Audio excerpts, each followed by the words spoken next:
one about the lizard people. Flat Earth.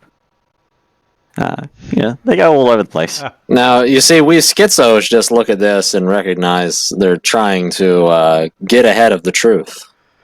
Well, okay, I can tell that not even 30 seconds into the start of this video and I just got flagged on YouTube. That's okay. They are in on it too. Oh my. Like, we're talking about a TV show about conspiracy theories. Thanks to this group, YouTube is gonna consider me a flat Earth conspiracy theorist. Man, flat Earth is just a meme. The Earth is actually hollow. There's an entire other Earth inside of it. Yeah, they showed that in Godzilla. Yeah. See? No comment. It's up at the Antarctic. There's a big hole up there. That's why nobody's allowed up there. And it's why all the governments have like a mutual everybody owns this land thing going on. Wait, Antarctica. Until it melts and there'll be a war. Yeah, then the aliens will come out of the middle of the Earth and attack. Okay, last time you went up over the hill where you had to use the windlass to pull the wagons up the hill. You got attacked by a warg. You had 10 days of nothing, and then you caught goblins and an ogre trying to steal one of the caravan wagons. And you were very successful with that. And Findazzle had revealed a secret that Tychus, his buddy, has a map to an object that, world-shaking power. And he's offered you a job once you all get to Greyhaven as being bodyguards.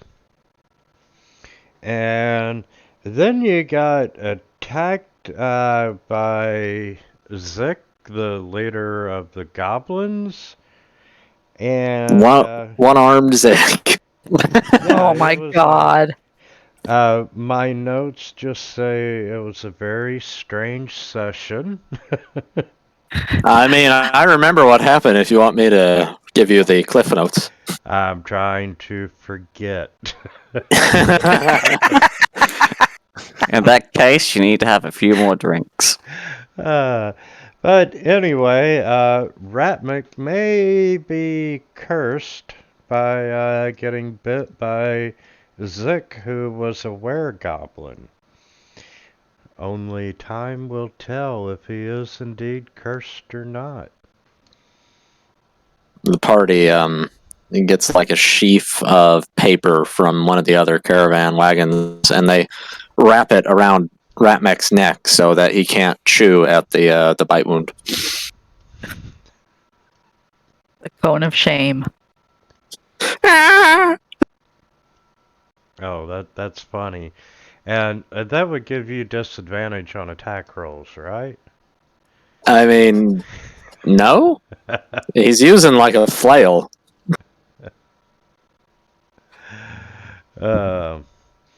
So, anyway, you continue, and we're going to start by giving you a long rest from last time.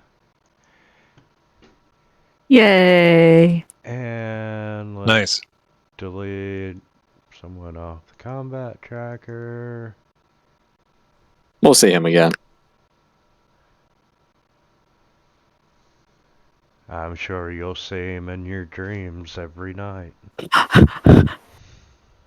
I mean, I'm not that drunk yet.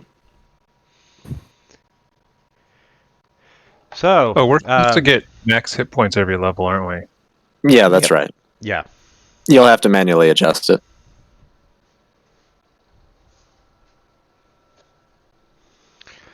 So 6 hit points. I like it.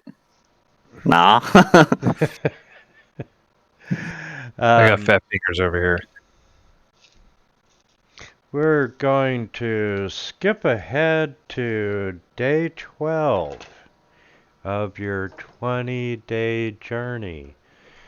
And you are still bordering the nasty forest.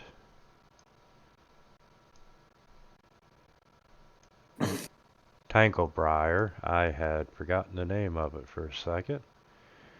And Calamaris and Brom. And there's only 4 of you.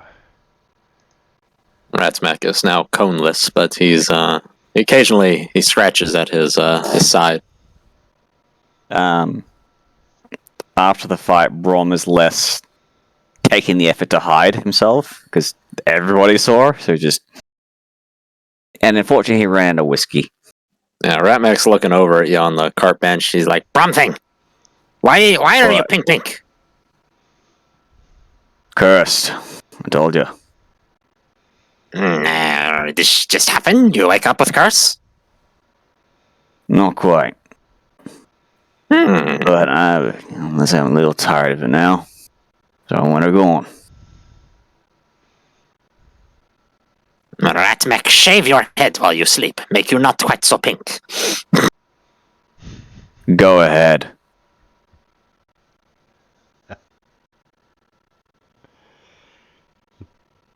Don't encourage him. Question is, during the following night, do you actually shave off his hair? He tries, but like it grows back by the next morning. Yeah, exactly. He's like, shave it all off. Even so you wake better, up and he goes to cut it, but as he starts to step into it, the hair comes alive and wraps him up and throws him across the caravan. No, you just cut it all off. You got a big pile of hair in the corner, and the hair is back as normal, big, fluffy, defying physics. Ah! I told you it wouldn't work. Mm-hmm.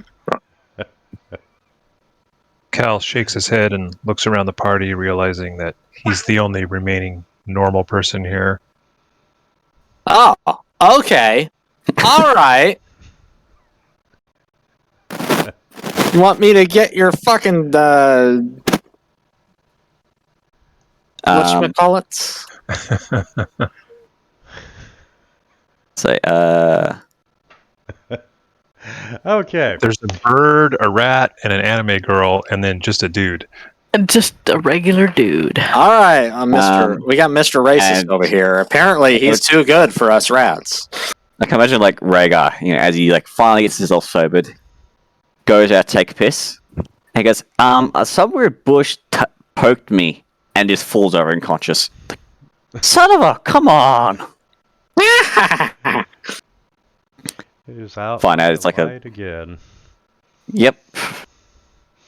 Okay, so we're gonna skip ahead to day 12. You've all had rest. Ratmix got rid of his cone of shame, and you are following the trail as it's leading through this forested part of the path, and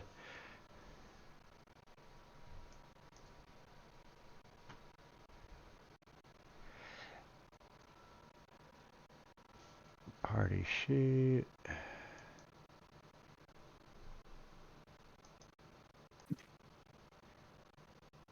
And yes, everyone becomes aware of this movement in the tree to the east of you. It's like the dude slipped on a branch.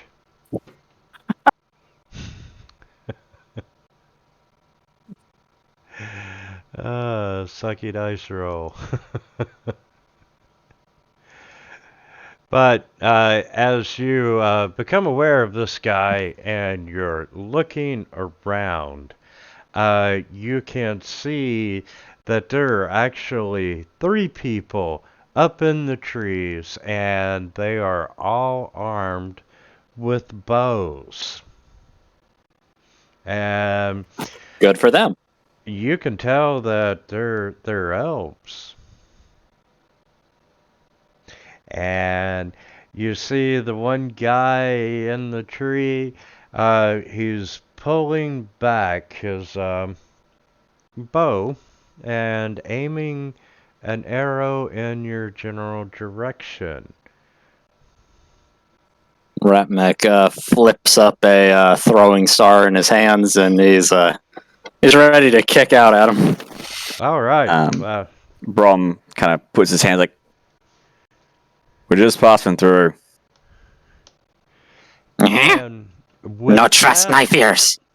he lets loose of the arrow and it lands right beside you, Brom. You can tell that he intentionally missed you. And Where are you going? You going to pick a fight? No trust, knife ears. Too tall. Smell weird. No fur, no tail.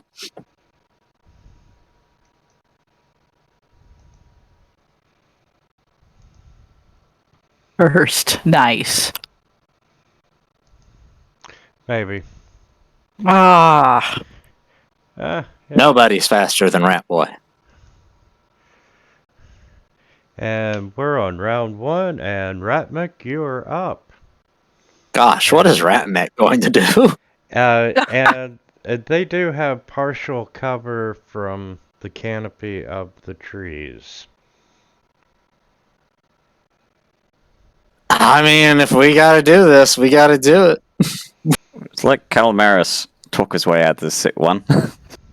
Really? You just got an arrow shot at you, and you're thinking we need to just talk it out? No, he'll probably a good distraction. Yeah, I'd probably face again. Wow. Ratmek, he rages. And then he throws a throwing star at the closest one, number 7. Does he automatically have the cover, or do I need to hit the disadvantage? Yeah, you'll need to hit it. Wait, I forget. Is partial cover disadvantage, or is it just like a minus 2? Okay. Yeah. -2. 3/4 cover is -5. So yeah, Ratmek's throwing star goes sailing and clunks into the tree next to the guy. You meant to do that too? I just put my hands up. We didn't steal anything. Ratmek, I cannot say this. And I'm gonna ready.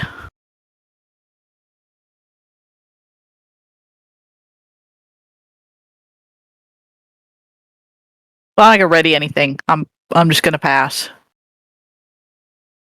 They gonna kill your ass? Maybe.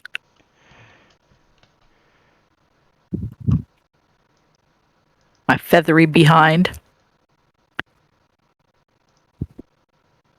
Okay. Got- And You gotta be more careful, Warble. You're a bird. I'm a rat. We're dinner to these elves. They're bad elves. How do you know? Because they're elves. They're evil.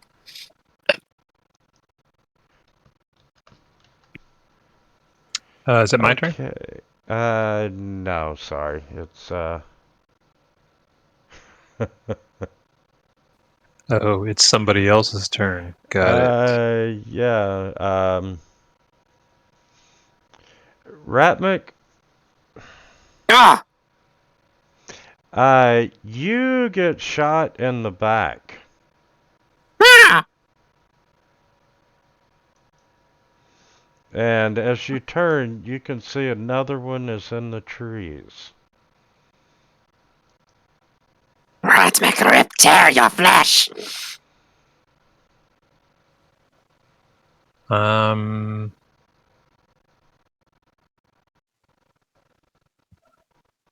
I think what I'll start with is I'll cast Mage Hand, and this guy that's 15 feet away from me, I'm going to try to shove him out of the tree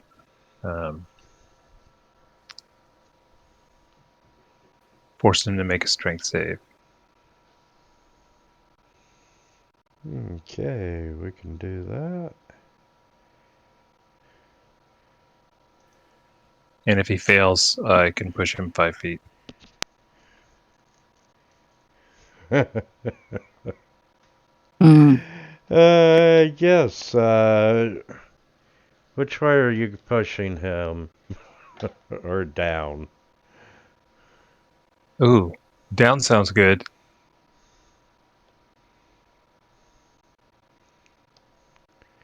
So, we'll knock him down. And you know what? Since that's in a tree, we'll even... dexterity is for reflexes. And you know what? I'm gonna send him all the way down. Oops. Yeah, he failed his dexterity save.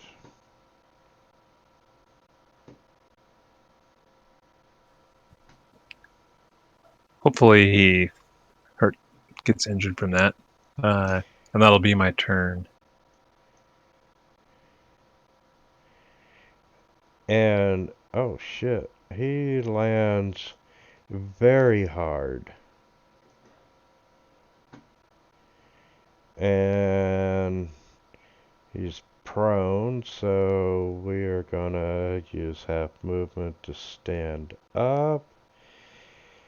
We watch him fall, hit like 4 or 5 branches the way down. Doof, doof, doof, doof, whack.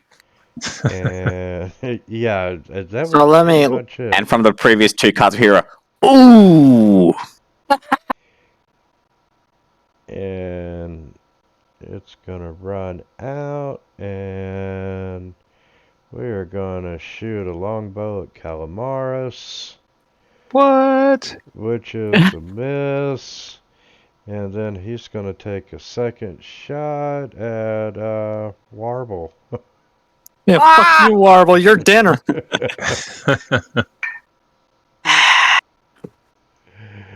Brahm. Try to be nice. Yep. I'll move over here.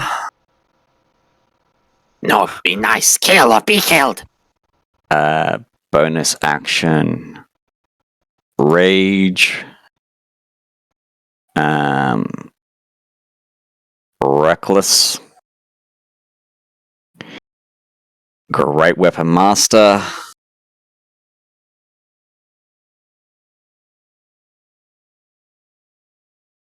And I'll take a big, nice swing at the scout.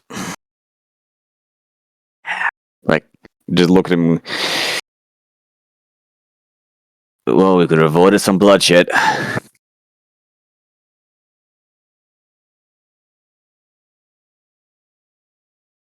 Ooh.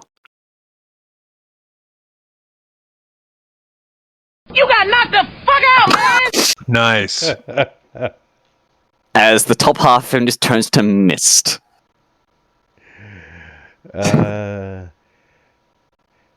They're dying, not dead. Calm down. Points at the bodies like, if you end up out of this, keep shooting. And I'll move a bit closer. And that will be my turn. Alright, and with that...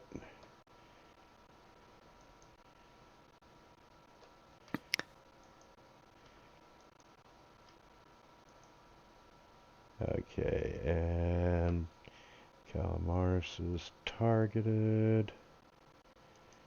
And we need to change that.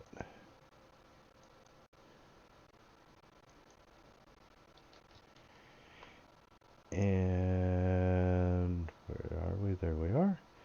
And a longbow attack at Calamaris, and oh, it does hit. Oh.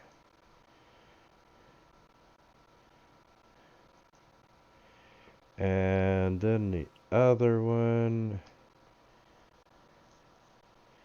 Yeah, we're gonna go after Brahm since he just killed one of them.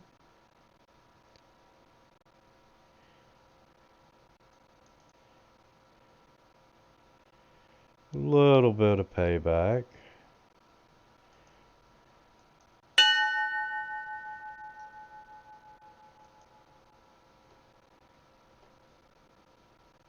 Rat Mac kicks out with his throwing stars again.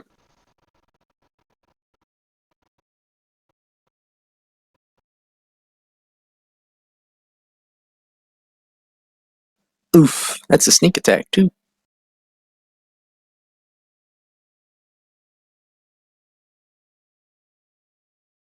And he comes in with the offhand.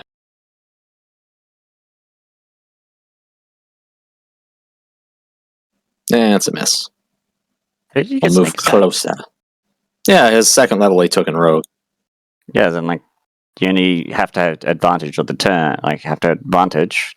Like how did you get it? Oh, wait, no, hold on. You're right. I'm not Yeah. that high level yet. I've only ever played Yeah. a rogue Swashbuckler. as higher level. So he heals 2 hit points. Yeah, 2 HP. That's what I was wondering. 2 hit points. Alrighty. And that's Remek's turn. All right. Bonus action. Turn into a dire wolf. Big black wolf with blue eyes and weird, like almost feathers on its ears and tail. He doesn't have fur, he has feathers. No, most of it is fur. And then, oh, lordy. Voila. Sweet. You are a dire wolf. And then I'm going to book it over there and wait for somebody to knock number 4 out of the tree.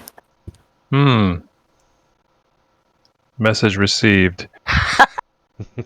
I saw what you did and I liked it. And I'm going to hold an action to bite anything that shows up. Got it.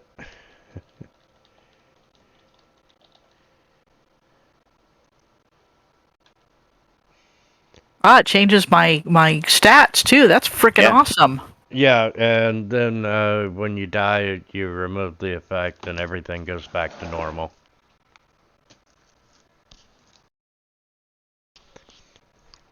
That is a great extension. And okay, number 8 is gonna do a longboat Brahm. Oh, and that's a hit. Attacking little pink girls. Attacking children, how could he? All right. All right. Think thing. Cal's gonna move over here. And even though he thinks his party mates are quite weird, it doesn't mean he doesn't like them. He's going to try to use Mage Hand as a bonus action, since he already has it cast, to knock Tribal Warrior 4 out of the tree.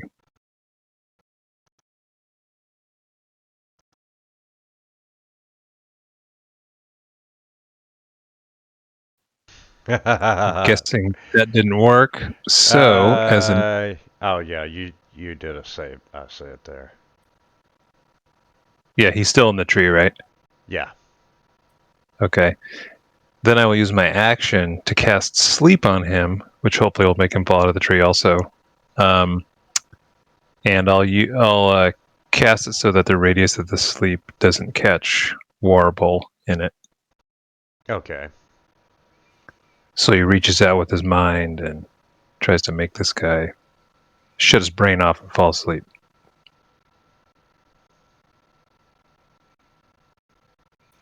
And that's 5d8, is that right? That sounds right.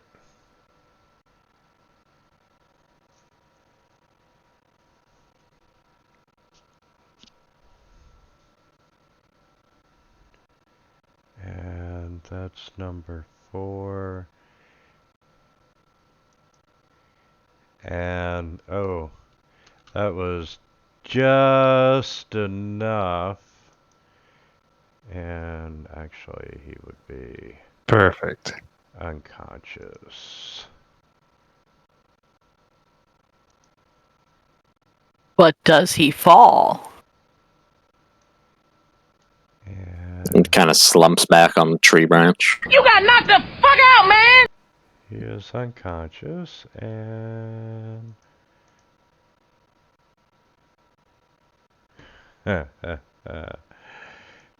and he takes 4.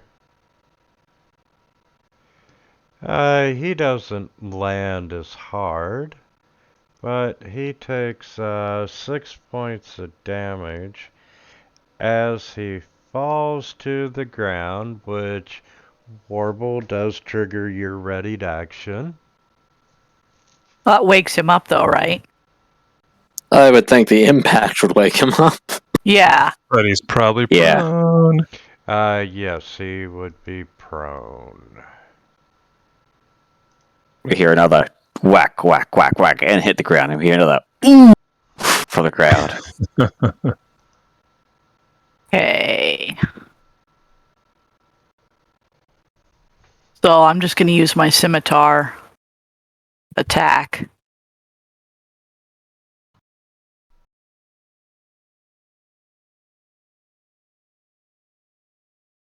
And he can have that much damage. Ooh. You got knocked the fuck ouch. out, Nice. man! Ooh. She grabs the elf up in her jaws and shakes them around like a chew Yep. toy. Like a chew toy. And then drops it and kind of looks around like, well, Did I do good? just looks back and forth. I'll grab the bottom half of the scout. Ew. Throw them And at the tribal Yep. warrior, right? Oh, Just try and God. knock it out of the tree. We're just a bunch of murder hobos. Okay, wait a minute. You're doing what now? Dragging the bottom half, which has become mist, He's and saying, to throw that at the other Tribal Warrior 8 to try and knock him out of the tree. You realize he's 25 feet up, right? Yeah, I can try. Yeah, you can try. So, yeah, I guess, definitely strength. oh, come on, he did shot put in high school.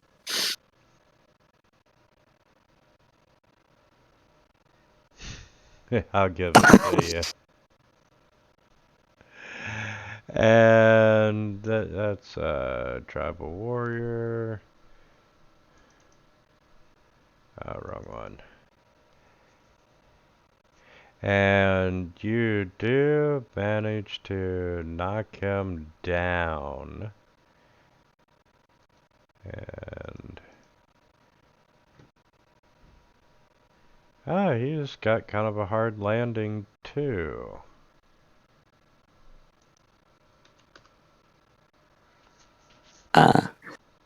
Bro looks at the guys that hit the ground.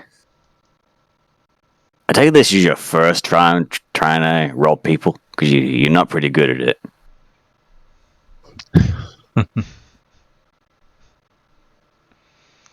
Okay, and yeah, longbow attack, and it misses Brom, and this dude's going to jump around in the trees a little bit.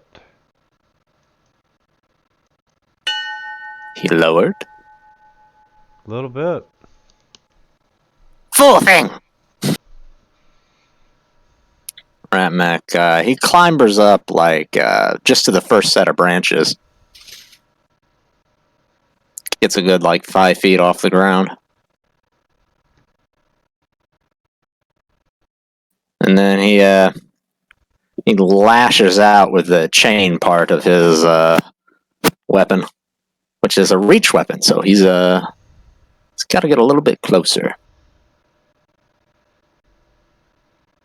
Yeah, and I'm gonna say, it being in the trees, it would be a -2. Yeah. Then again, if he goes to shoot you, it's a -2 for him as well.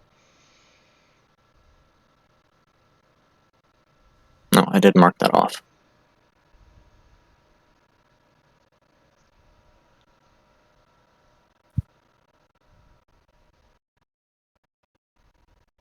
I keep doing that by reflex. He doesn't have... There, got rid of it. And then with his offhand, he throws a throwing star.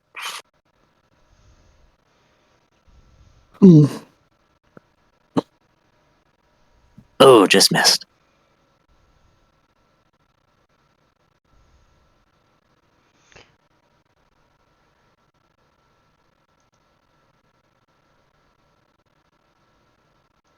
Gonna bound around the tree.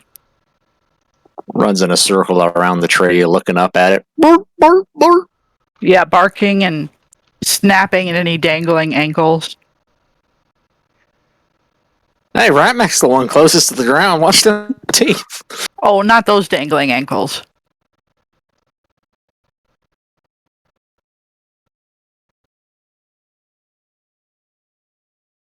And just hold another action.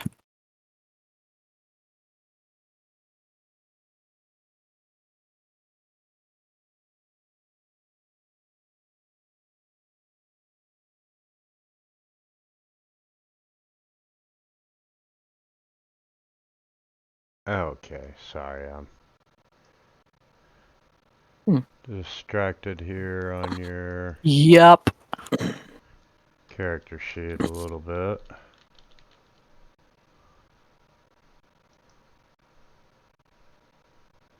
Oh, wow. Yeah, if you look underneath the polymorph section now, if you expand Yeah. it, you've actually got the bite attack, and I'll show you how to drag Nice. those over. Okay, and you're moving, you're done. Travel Warrior 8 is injured, prone, going to stand up.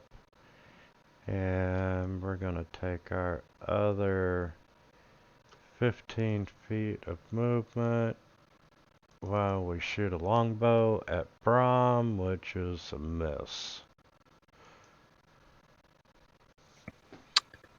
Excellent.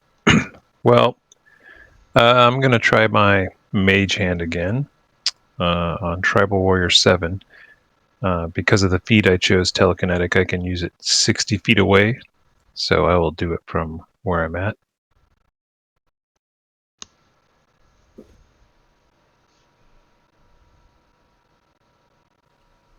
And hopefully that causes him to fall out of the tree.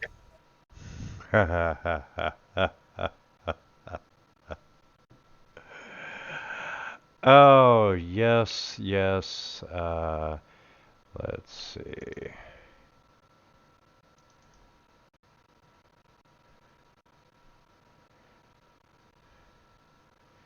And Ratmic, call it even or odd. Even. Okay, so he would take 1d6 of damage. Wow, he's going to hit really hard. And you watch this tribal warrior just literally fall out of the tree, and on the way down he catches a tree limb right in the groin, and he kind of rolls over and groans and falls down the rest of the way to the ground.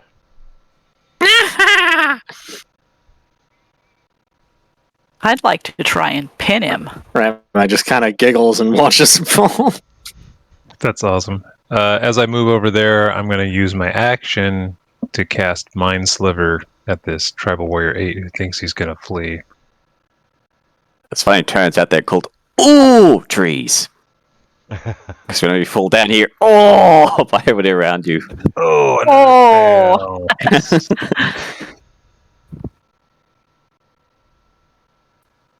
Massive 1 point of damage. He's going to rue the day. He is devastated.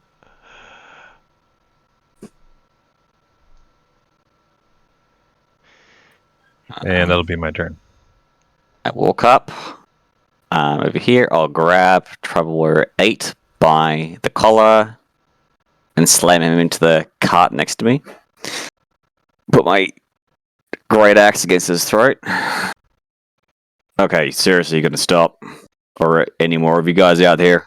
Because look, I really don't want to make you end up like the other guy. I'm trying to be as intimidating as I can. They're elves. They don't speak. They're not people. Just kill it. I know, but he's gonna try. Yeah, he kind of throws up his hands. Wow. Oh. He's not intimidated if you evolve wrong. He's just like, he looks at you. He's like, so cute. This is a child. What the fuck? It's a child. You know what? Yeah, he is definitely not intimidated at all. It's the big wolf thing in the background. You've got him slammed up against the car, but he's just kind of snickering. Yeah, that's my turn to do that. Can't really do much else.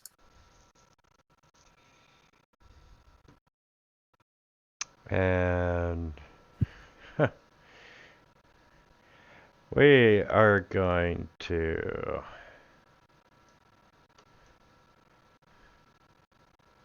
disengage. What's she gonna do? And dash. No, your return.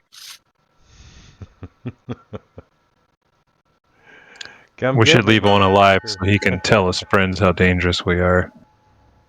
Ratmech goes scampering through the trees after. I guess he could drop down too. No, he just drops down. And he runs after him. I still don't know weird glitch where it wobbles so they move 95 feet in one direction. Yeah. I just canceled it though, so. Ratmech takes Cool, but out not that his cool. takes out his net and he starts whipping it around his head before throwing it at the fleeing tribal warrior.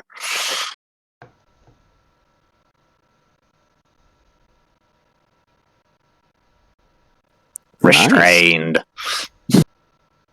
And that's his turn. You got to get those little ball things, you know, want you to like the rope ropes with the Caltrops, balls. ball bearings, You know the ropes with the balls on the end used to trick people. bolus. Yeah, got to Yeah. get you some of them. Well, they don't really have that. I have to homebrew it. Oh yes, Kalmaris, I've absolutely been there, my dude. That just happened.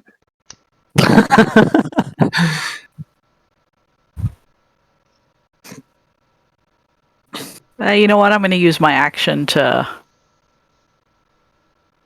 just get around and like get in front of him. Okay. And I'm going to start acting like a big puppy, like, you know, put my front end down, a hind end up in the air, wagging my tail. Jump on him and put your weight. I was like, whack! Like now it's ain't just good. now it's a game. Okay, and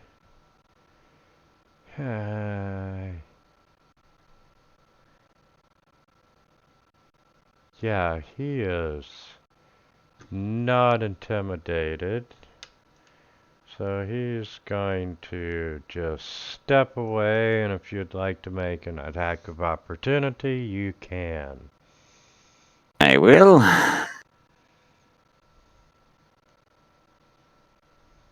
Great weapon master.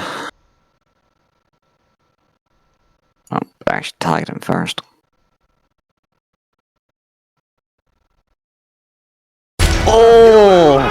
Ooh, shite. That's not going to work out so well for him. He steps away, but Brahm brings his axe down as he starts walking off, and Oh, should have been he gets intimidated, dude. he gets a Just fair throws the distance axe. away. But that's when you notice that like half of him is still here with you. Like the front half walks away, but the back half is still here. Terrible. All right, I'll travel 30 feet-ish this way. Rom turns around and just one half of him is clean, the other half is just covered in blood. And I'll use my bonus action to reach out with him, to reach out to his mind telepathically and tell him to surrender.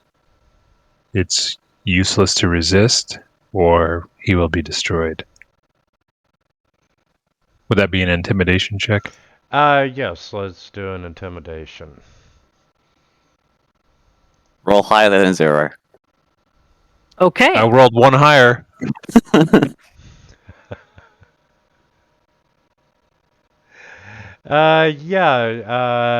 He's still struggling with the net.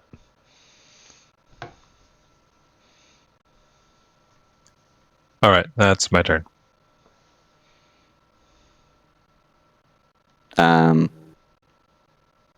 Seems like everything's under control over there. I will start looting the bodies, seeing what they have available.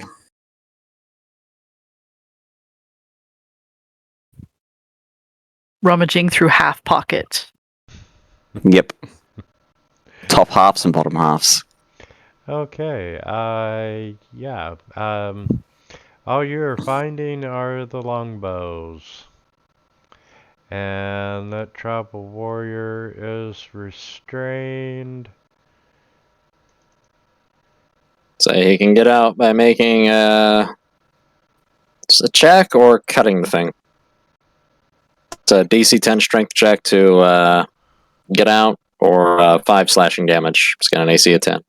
Well, considering he doesn't have anything to cut it with, and he rolled a 12 on a strength check, so he is He just pulls it off. no longer restrained, and yeah, that would be his action to get out, and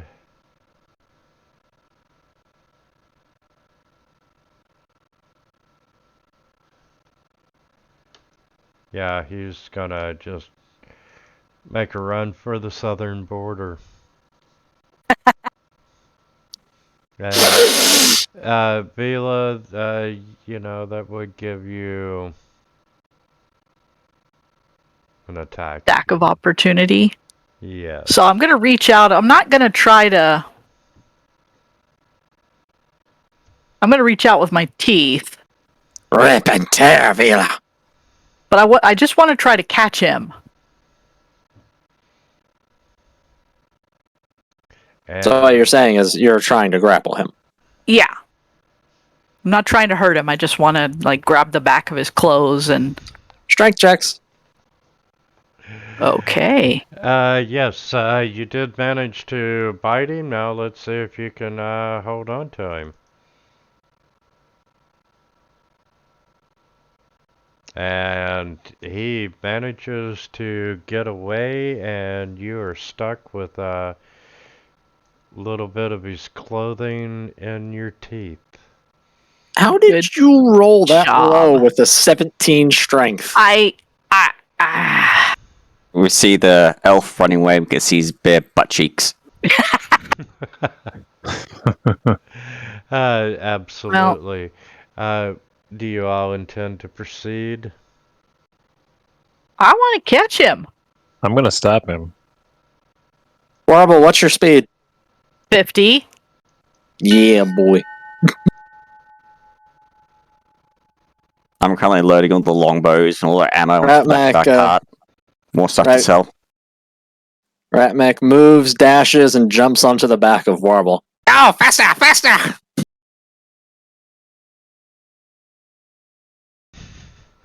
So we've got a rat riding a direwolf now, chasing an elf. That's never happened in D&D before, I bet. I'm sure. So I'm going to try to catch up to him. Ratmech calls out, "Ow!" And try to grab him again. Ooh, it's eclipsing the little guy. That's horrible chaos. Nice.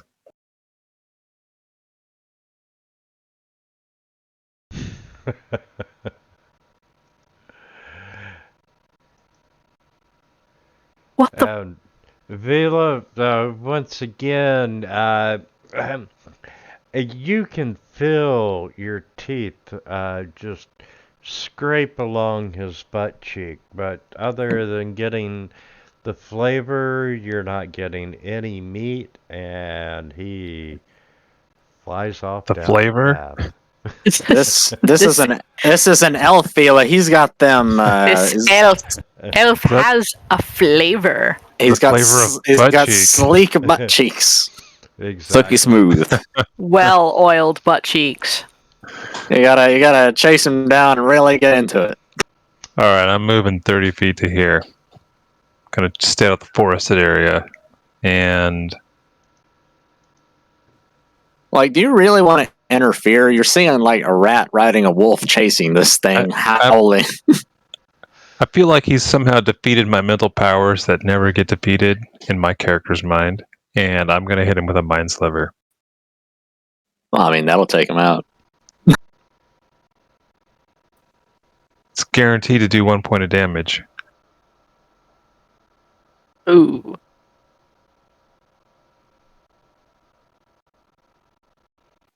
Just like I said.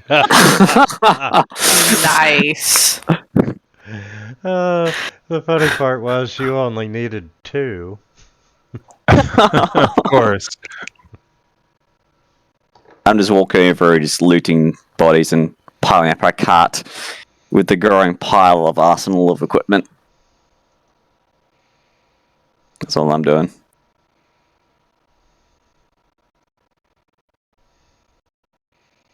And okay, yeah, I gotta assume. Yeah, screw it. He's gonna turn around while he's running and try to shoot the rat. Oh.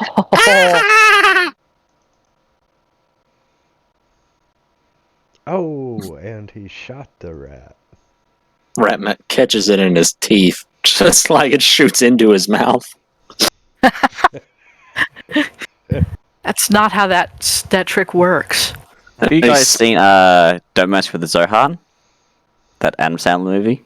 Catches the No. bullet in his mouth. Yeah, it spits it out of his nose. Oh god. This poor elf. At this point, Ratmech's he's got his nets out and he's just swinging them overhead, howling. Ow! And he throws it.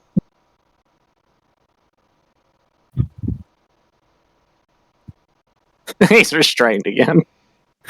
Nice.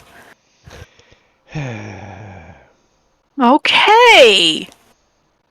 I'll go over. And he's got a minus D4 to his strength roll, just so you know, from the Mind Sliver. I want to pick him up, net and all.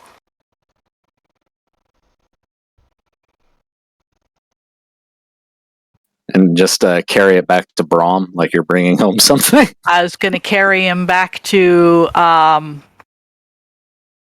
Wild Bill. Curly Bill. Friendly Bill. And we're literally bringing him an elf wrapped up in a package. There, that's better. He'd have -4 to the strength check plus disadvantage from the net if he's making a strength check. Yeah. Yeah, he didn't make it. Okay. So we come trotting back with our prize. With this Tail wagging. almost dead elf. Rat Mech riding the dire wolf with the elf hanging out of its mouth in a net. Kalmaris is just kind of walking side by side, like, is it dead? Is it alive? Well, yeah, okay. Warble just went. Calamaris, how do you feel about this? I'm good with him being restrained. I'm going to try one last time to intimidate him mentally and get him to be subservient to us. I So know you're what you gonna did you're last gonna kill him. No, I'm going to try to intimidate him and get him to tell us some secrets and stuff. All right, let's see your intimidation roll, Cal. I believe. That's way better. No shit, you got a +5 to it.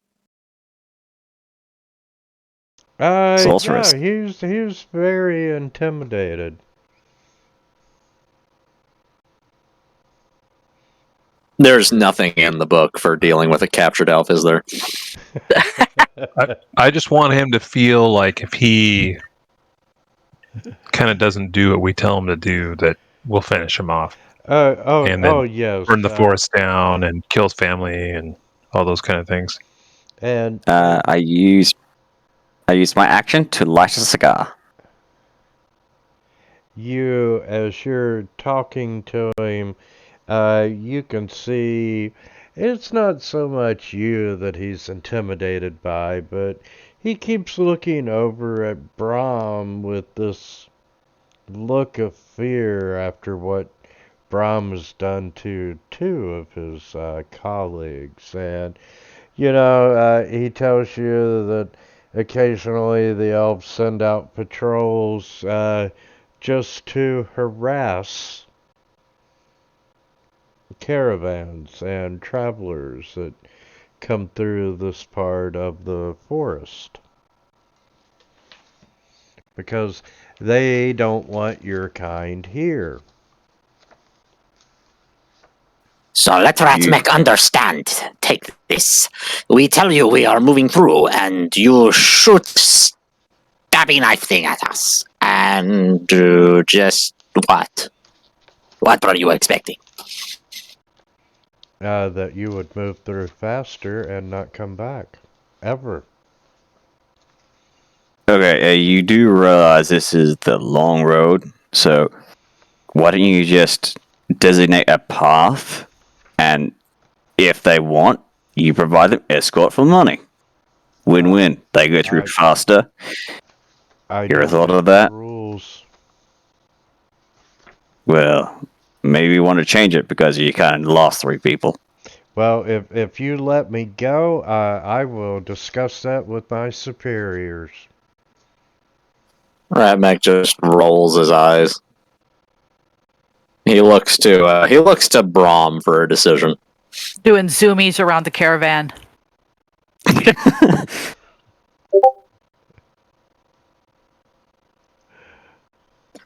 He takes one of his knives and he like pokes it up into the elf's neck. He's like, You want to be stabbed, kill, yes? No, I don't want to be stabbed killed. Because honestly, how many other times has people actually fought back last time you shot at someone? Right? It's what? 50-50? 50 chance they run, 50% you get attacked, so... As in, seriously. I think it's like it's going to be... Rat Mech's getting impatient. Most times, it's the first arrow that hits the wagon. They just merely drive faster. Rat Mech's hand is the twitching. disadvantage. You lose 3 people, so... Look, we'll let you go. Just figure out something alternative plan. If they come through your forest, ask them to pay you money, and you'll escort them through at a safer and faster route. And voila, they're going faster. And you're less likely to get killed. Ratmek Savvy. has already pulled the net free, and he's kind of menacing the elf with a knife so that he runs away. And Brom holds out his hand. No more bloodshed. And the elf is gone. Yeah, he's fucking gone. He didn't even look at that hand. He's just what? The minute the As he's running off, Brom yells out, "Your friend's bodies are over by the tree." Fear will keep the local governments in line. Of this superior battle rat. Well, Ratmak will gather up all his wayward toys. And head I'm back still to the doing caravan. zoomies. Okay, doing zoomies, you're gathering up your toys, and let's see. I got an hour of this.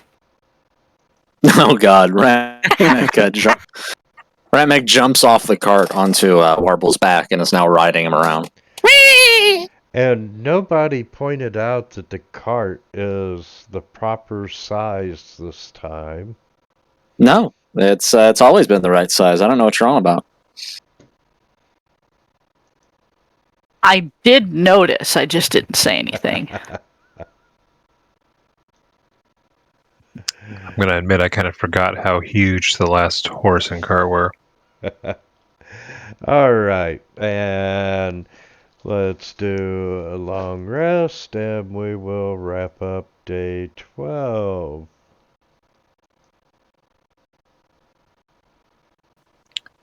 All right, at the beginning of the next day, I'd like to cast Mage Armor, the new spell I picked up and forgot to cast. Doesn't that last like 8 hours? It does.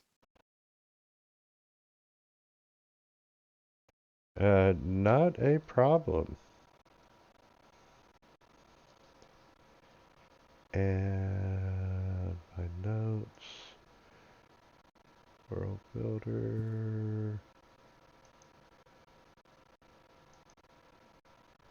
900 XP. 1, 2, 3, 4, 5, 6, 7, 8, 9. Yeah, I don't think we're gaining a level just yet. I mean, we Nah, literally just left. I know. I was just adjusting thing. Yeah, pretty much, we're gonna do XP with milestone.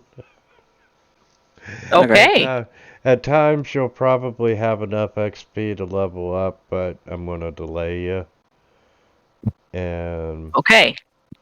No! let's see, I rolled a D8.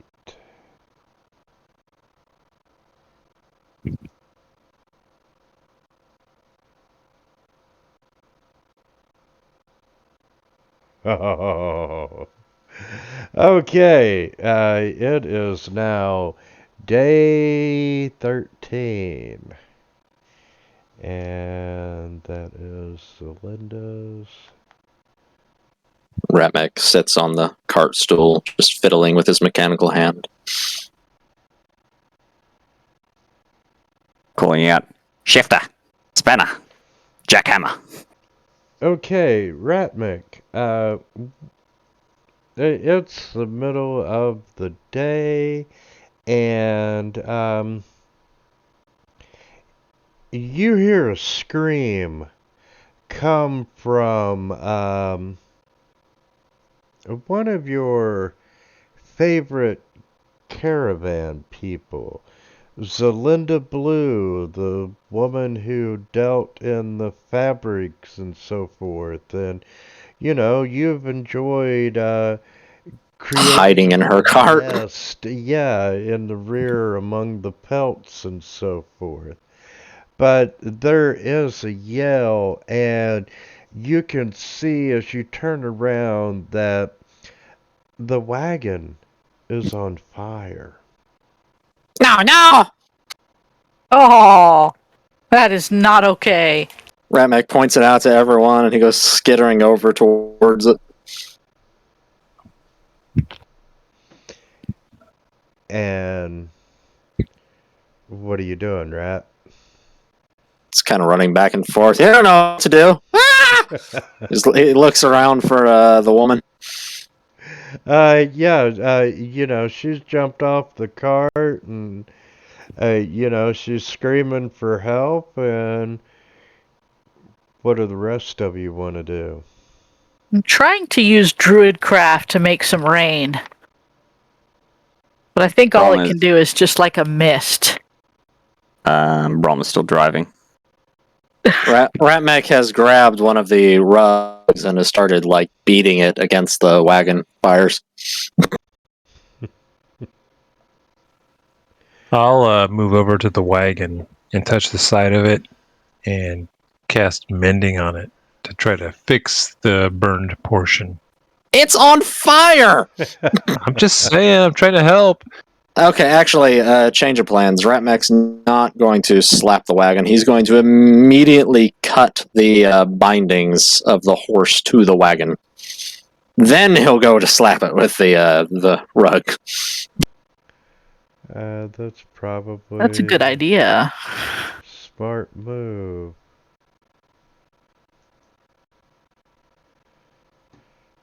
Okay, so you free the horse, you're trying to put out the flames. Vila, is there anything you can do?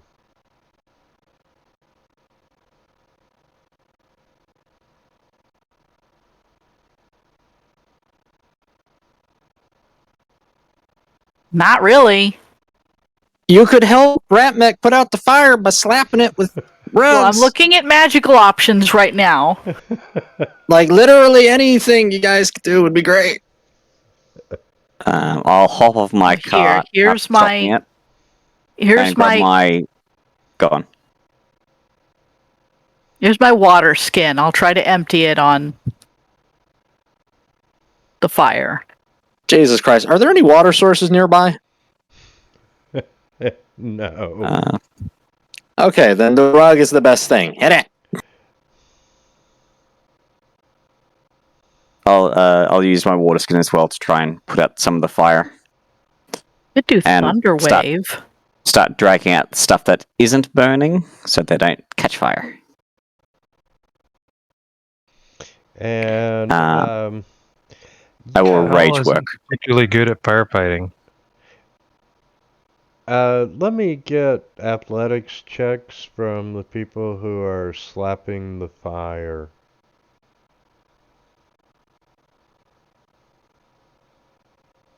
So actually, that's a good idea. The rage. Well, I'll start flapping the fire after I empty my water skin. Do you want an athletics check from me, even though I'm just trying to fix the wagon? No, you don't need one. Okay, and yeah, Brom, you get there just a half second too late. Ratmick and Warble have managed to stifle the blaze to prevent it from spreading. They've almost got it out by the time you get there. You are the final touch in putting the fire out. And with Calamaris's bending, some of the fire damage is no longer fire damage.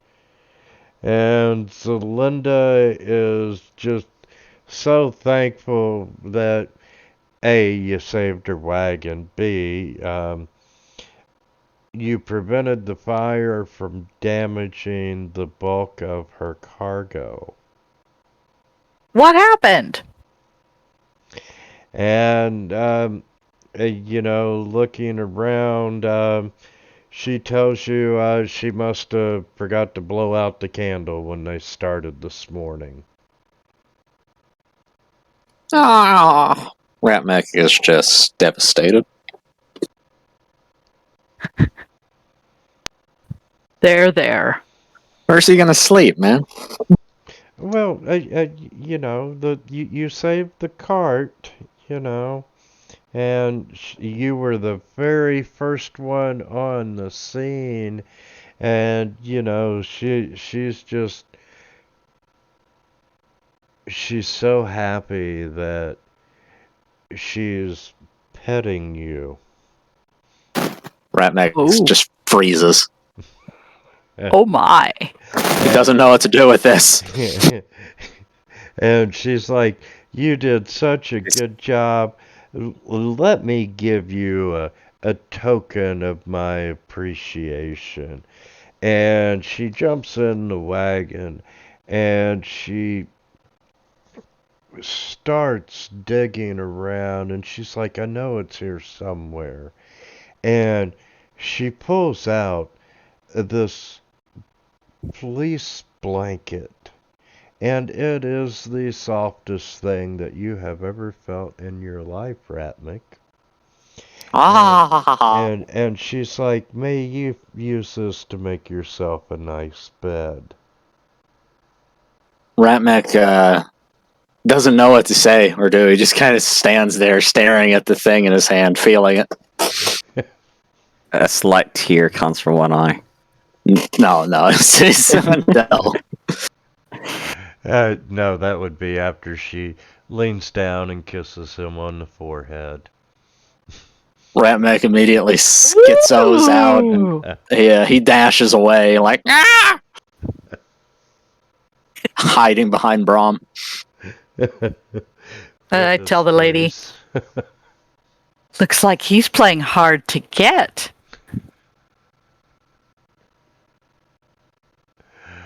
He's like a 3-foot rat. Come on. It's the only thing appropriate that she knows. Semi-appropriate. Oh, Lord. Ratmac will take his loot, I guess we'll call it, and he'll set up a little pallet in the back of our cart. And in the meantime, you know, they, some of the other members of the caravan, you know, they're help rearranging stuff in the wagon and, you know, hitching the horse back up. Fortunately, the wagon, what was damaged, has been mended, and, you know, it's still a usable wagon.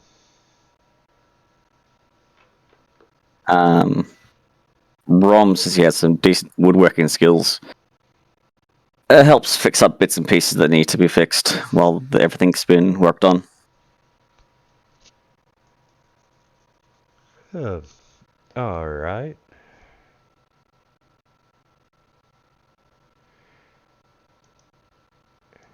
And that will be it for the end of day 13. And Vila loses her wild shape. Yeah.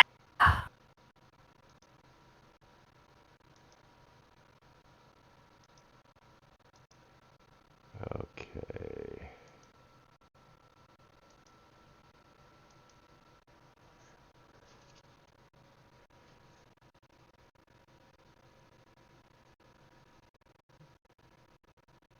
Rom kind of looks over at Calamaris during one of the nights. You're starting to get a good bit of beard going.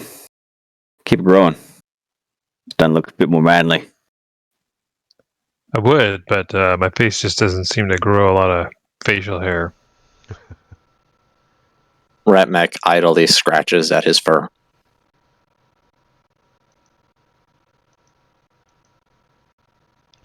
Adding Hey, trophies Calamaris, I'll to my give you- necklace. I'll give you 2 copper if you can shave Ratmac's face. No. Ratmac, I'll give you 2 copper if you can shave your face. Ratmac bares his teeth at you. Calamaris was will there if you want try once Ratmac falls asleep. Oh boy. I might lose a hand, I know. There ain't better no, up that there ante. ain't there ain't no might about it. You Roll should a up that ante. Roll a sleight of hand. Now let's see your sleight of hand, sir. Let's see if you can actually do this. Oh, you're gonna be What's your passive? disappointed that you What's your challenged. passive? Right, Mac. Passive. He's already alert.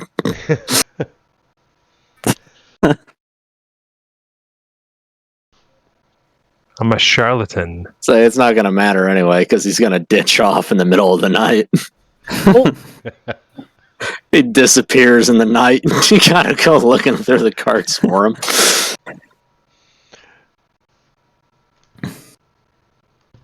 Oh, that's funny. Calamaris the barber. No, I've already had bad experiences with barbers. I don't need another one.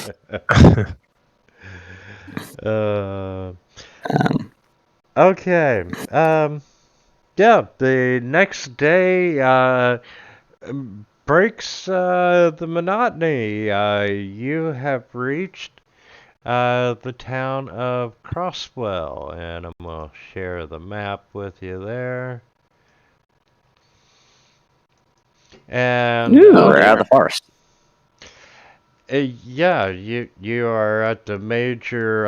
It's a major crossroads. This town has. It started out as a small village. It is a fucking village, but it grew to its size because of the church, the Abbey of the Seven Paths. They welcome all who serve the gods, and they control a great deal of the farm, forest, and township land. And, it's held in trust, and the Abbey really doesn't want to see the area grow that much, which some of the new people, the merchants moved in, they see this as, wrong, and, there's a little bit of conflict between the merchants and the Abbey.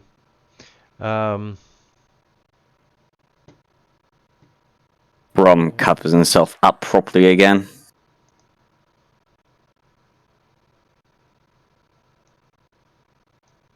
Warble kind of Ratneck is, sticks in the middle of the convoy, just not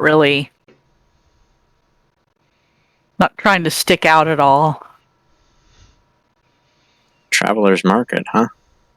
Yeah, you've got the Abbey that's it's been remade as a religious school for several generations. You got a store, you got an inn, you've got a section set aside for the poor travelers. You got a children's home, a holy temple. Ratneck is gonna ditch off into the town, and he's gonna hunt for potential pickpocket targets. Well, yeah, it's funny. There is this teaching temple, the Shrine of Tiltar, which is focused on agriculture and veterinary healing. However, it's located above the Lucky Coin Casino. Ooh. Ratneck will, he will not enter the casino, but he will hang around outside it to catch people as they go in and out. Okay. Looking for those who look like they're loaded going in and coming out, and then kind of sneak close to see if he can get a little pocket change, and if not, he'll try and find out where they sleep so he can come back at night. Hey, Calmaris. You're gonna borrow you for a bit. I want to try to sell some of this stuff we got from the bandits and whatnot. And quite frankly, you're a better talker than I am. So, you want to help me sell them?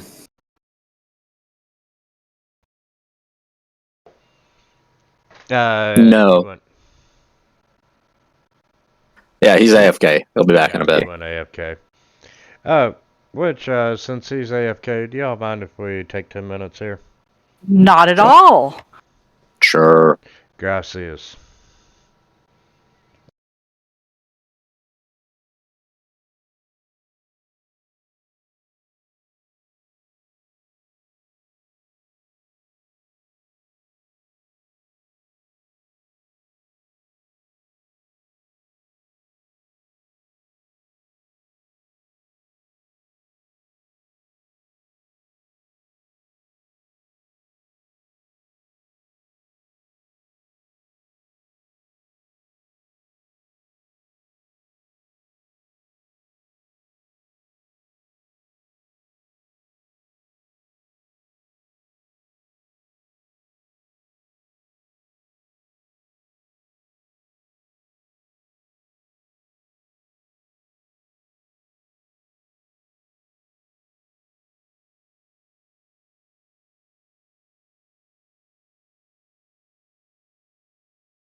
They're very, very much a people person, and they'll run non-stop for 4 hours straight and not feel tired. Because that's what they're born and bred to do. Yeah, it's funny. They're one of the only animals out there. You know how our body uses food to produce energy, and then we use up that energy. But what happens is the amount of energy we produce is less the energy we actually use. So that way, if we get tired, huskies are the only animal that produce as much as they need it. Jeez. So that's why they don't get tired. They can do things for hours and hours straight. My husband wants one real bad. Terrifying. I'm like, that's a no. That's a negative. You don't understand. Yeah, kelpies are quite similar here in Australia. They're a working dog. Yeah. They want to work, and people put them in backyards all day, and I wonder why they're running around tearing things up. Yeah, and they don't give them a job to do. Or a friend to play with. Their bloodhounds are almost completely untrainable. They're born knowing what they need to do. Mm. The best you can do is come up with a command that fits with what they're doing. So they at least get the idea that, oh, hey, we're tracking now. We're tracking? Oh, I love tracking. They never stop. No, they don't. All right. Sorry about that. Dinner's been ready for a while, and I'm starving. Ooh, don't starve. Hi, starving. I'm Chaos. The dad joke, which never gets old, and you can use it everywhere. So yes, the Caravan is having a layover at Crosswell. Anyway, hey, Calamaris, I got a question for you. What's that? You're good at talking, right? You're a lot better than me. You want to help me go to the market and sell this weapons we got? I'd be happy to help you. And just for the DM's knowledge, I'm going to be casting friends on myself before I talk to anybody. Nice. All right. The cantrip no one ever takes.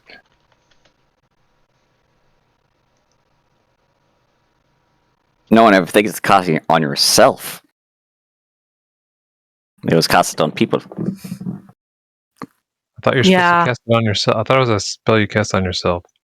No, it's if you can cast on It anybody says with ranged self. Yeah, it gives you Really? advantage. People been Advantage misusing on it? charisma checks. Boom. Oh, Wait, what is he using? Friends. Friends. Just gives me an advantage on charisma checks. Yeah, you'd think people would use that more often. Right? It's legit. It's great if you want to talk to people. I mean, that's kind of my guy. Oh, when the spell ends, the creature realizes that you used magic to influence its mood and becomes hostile towards you. Careful. Well, it's just a one-time thing, right?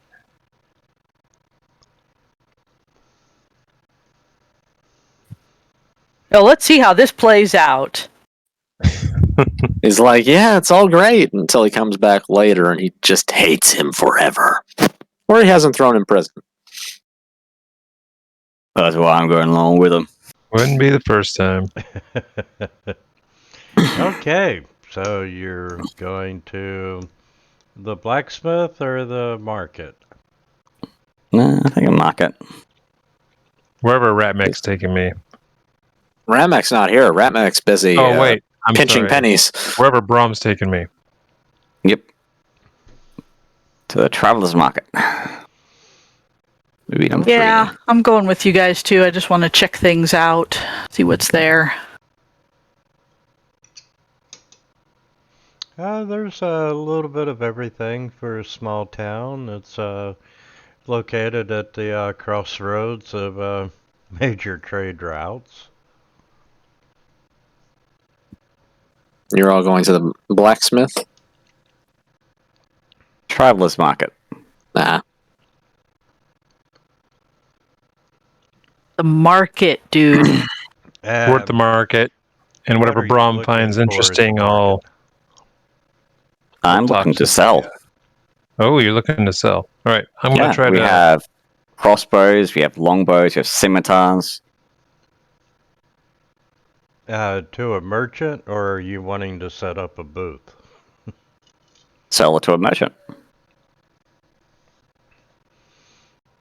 Well, you do see one that does have a few weapons and armor pieces on his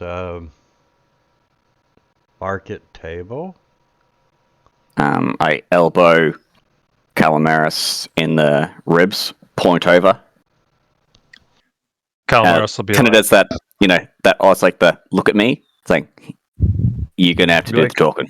check out my wares. They're 440 grade steel, one-time offer. I'm gonna kind of give him the late night. What's TV that, commercial. Yeah, TV commercial, trying to sell him some stuff. All these great arrows. There's 15 different ones, even though it's the same one. They're made from this rare material that doesn't exist anywhere. Whatever sounds awesome to get my boy some money. Well, my first question is, where did you all come across all this? Did you all steal it? No, it's manufactured in the Far East.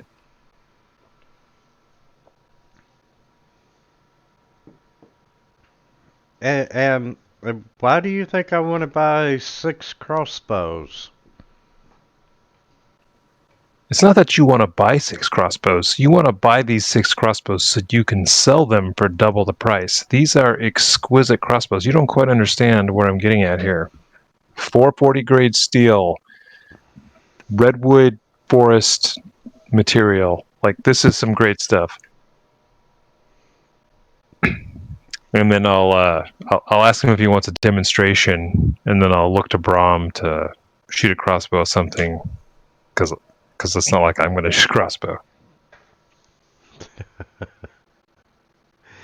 No, don't set off a crossbow in the middle of town. You have the Abbey all up in arms, and, and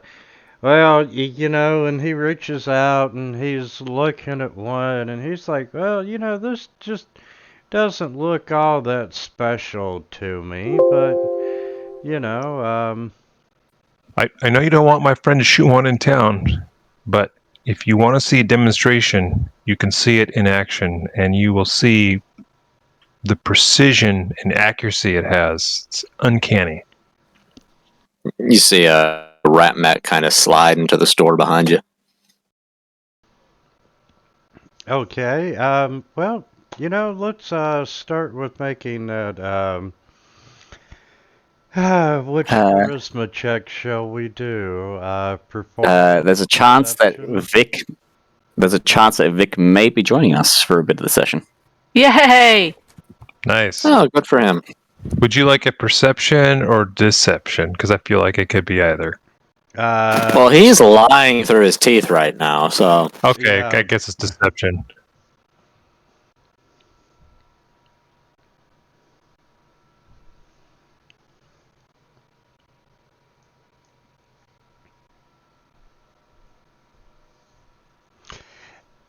Yeah, you know what? You're right. I can see the quality in the wood. Oh, I God. love the way that the grain works, and yeah, I'll give you 10 gold pieces apiece for them. Cal looks back at Brom to see if that's acceptable. That's a thumbs up. That's a fair price, my good sir. Fair price. I appreciate your you recognizing the quality and the craftsmanship. I think you're going to be able to sell this for twice the amount that you paid for it. And he's looking over the longbows that you've got and the scimitars and he said I'll make you a fair offer on it.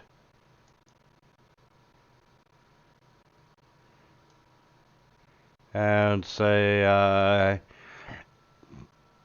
the longbows are really, really high quality. And Indeed, they are. I'll give you 10 gold pieces for every item you got. That's per item. So you Cal looks back at Brom to see if this is acceptable. Brom opens his mouth and he hears a girl's voice commenting, "Yay, Daddy, we get to eat food tonight!" Sounds like we have an somewhat accord. horrified look on his face for a second. Ratmac just he goes completely slack-jawed behind you. He's like, what the fuck? Hey, Brom has the exact same look on his face as well. It's like, I have wandered away by this point. Okay. Okay, So, are Kalmaris and Brom done now? yeah. I'm done. Brom storms out of the building, grabs Ramak Holy by his collar, and just books out. Whoa. Wait, no! holy crap. He kind of he pulls away and he runs back to the merchant. He throws his little furry paws up on the counter and hoists himself up. I require special things. Do you perhaps carry wares of questionable use? he's like, now for the record, I'm not sure what you're asking for, but if you're asking for something that's illegal, I tell you, you are at the wrong place because I do not sell it. And then he leans down and he starts whispering to you and he goes, "What are you looking for?" Ratmac has problem with pests. Needs to poison their nests, yes. What kind of pest are you trying to poison? Ratmac gives a Full tooth smile. Oh, rats. Big ones.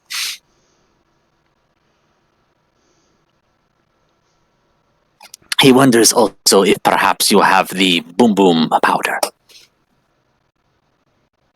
Boom, boom. You're wanting to use boom boom powder for rats? Wouldn't you just use rat poison? Either one is good. I am looking for both. Wouldn't that make me an accessory to murder if I sold you rat poison? Ratmac is killing rats. They are not people. So you're wanting to commit genocide on your own people. Ratmac does not know what you are talking about. No, I do not sell the big boom boom powders. Do you have poisons for pests?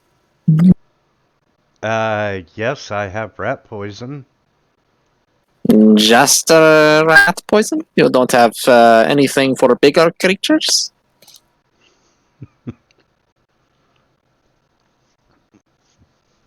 How big of a rat are you trying to kill, son? Oh, much big, very big, like how big?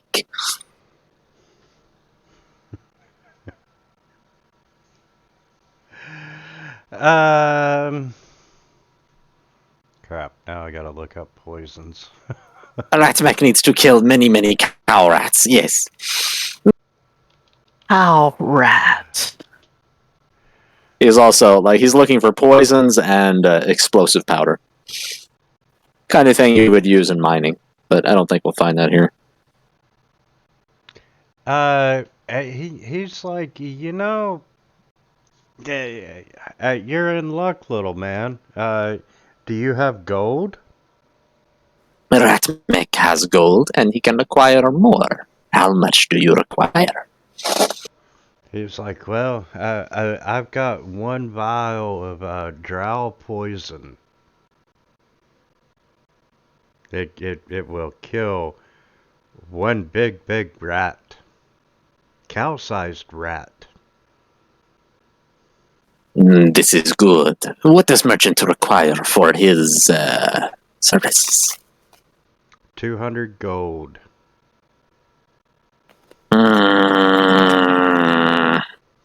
Ratmek apologizes. He does not have this coin. And the rat just kind of drops down. You mean you're wasting my time? Hey, wait a Ratmek, minute. You were in here with that other guy. That other guy used magic on me to get me to buy that crap. Where did he go? You stay put. Don't move. I want What to are talk you to talking you and your about? buddies. That other guy's at the end. Ratmek come into store after them. No know what you mean. You snuck in here when they were here. Yes, Ratmek walked in your front door. He is not going to budge his way to the front of the line. Get out of my store. Come back when you have 200 gold pieces. Oh, Ratmek will be back. You can rest assured of that. And he leaves the store. And yes, he will be back. Nudge, nudge, wink, wink. I was gonna say you'll never be back again. Okay, what are the rest of you all doing?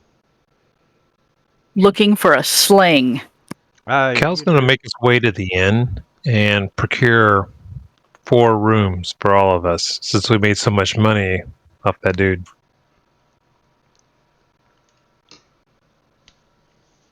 Ratmek Alright. will lurk around the store looking for entrances and exits. Okay, Warble, you do find a merchant selling a sling. Calamaris, you do manage to beat the rush of the majority of the caravan, and you do secure the last 4 rooms. What does that cost me? 700 gold. Yeah, I'll have to look it up. I don't have 700 gold. Anyway, once Ratmek's done scouting out the merchant's place, he'll head over to the blacksmith. He has a custom order he wants to get from the blacksmith. Yeah, he will ask them if they have enough metal to create a set of ball bearings and caltrops.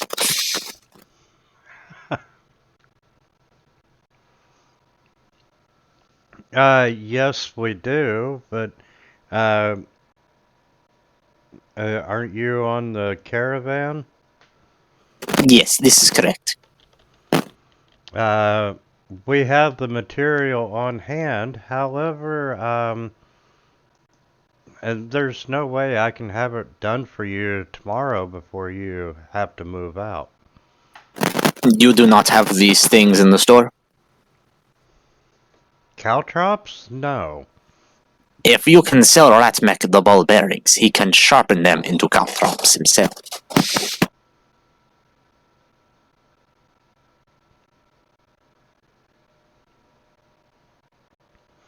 And,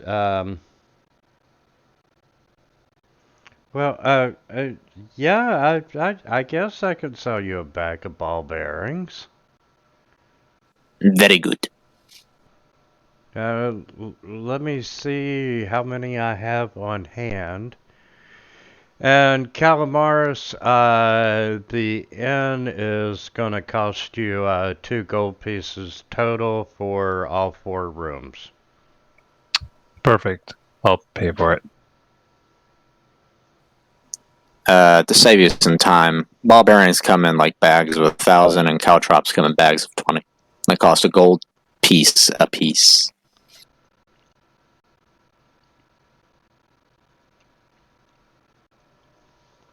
A caltrop is a gold piece per?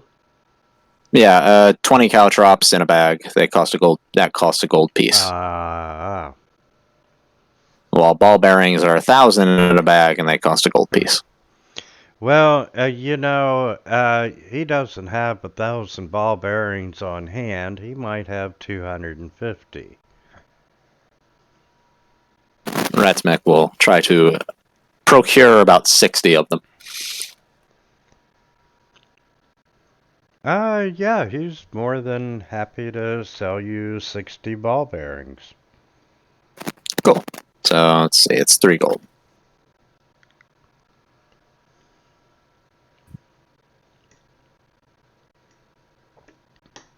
Okay. Yay! And, yeah, you have rooms at the inn. The You're welcome. food is fantastic. The ale is okay. But the wine, oh my god, the wine is just fabulous in Calamaris. So, you're extremely pleased with, the selection of wine. Brom I am asks the continuing to consume as much wine as possible. Brom just drink asks water. the bartender. No, he doesn't. He elbows Ramak saying, "Can you ask the bartender if he's got any whiskey?" The Ratmech will do this thing. He'll scoot over to the... It gets a little challenging, I look like a girl. I have a voice of a guy. It gets weird. Ratmech no understand problem. You are pink. Yes. You pink things all look alike to Ratmech. He scuttles over to the bar, and he kind of throws his paws up there and lifts himself up. Ratmech require much drinky. Whiskey. Brom throws his flask at Ramak. Oh!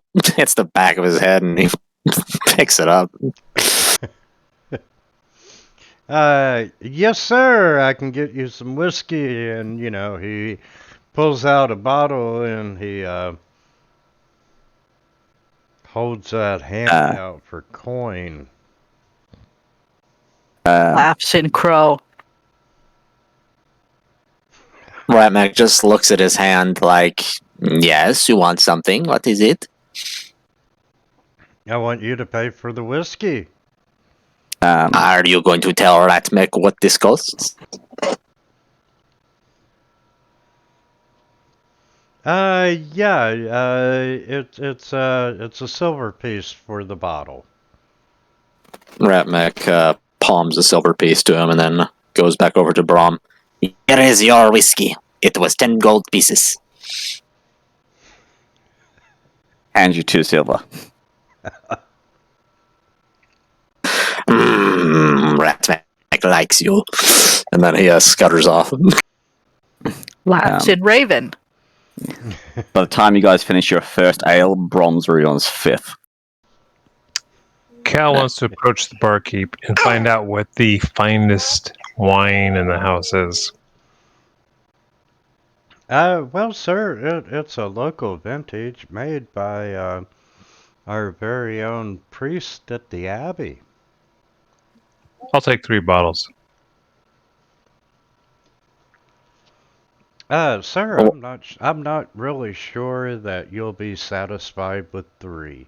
You might want to take 4. It's that good. Then I will take 4. As you're all discussing this, Ratmech will slip out of the tavern and into the night. Oh boy. Oh god, there he goes. Ratmech told the merchant that he would return. And so he will. And so it begins. Laughs in Corvid. So yes, he'll sneak over to the merchant's house and he'll try to look for a way in. Yes, you do find a partially open window. God. He climbs his ass up in there. He's looking around, all stealthy like, and he sets to work looking around for the poison. Doesn't care about anything else. Well, You didn't take anybody with you, did you? You just went on your own. Yes. Okay. so let's start with the stealth roll. Let's see here. I actually got stupid. Nothing wants to work for me tonight. Ah! Alright.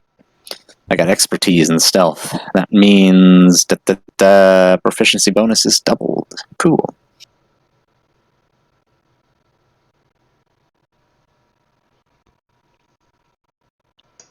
Ratsmek is sneaky boy.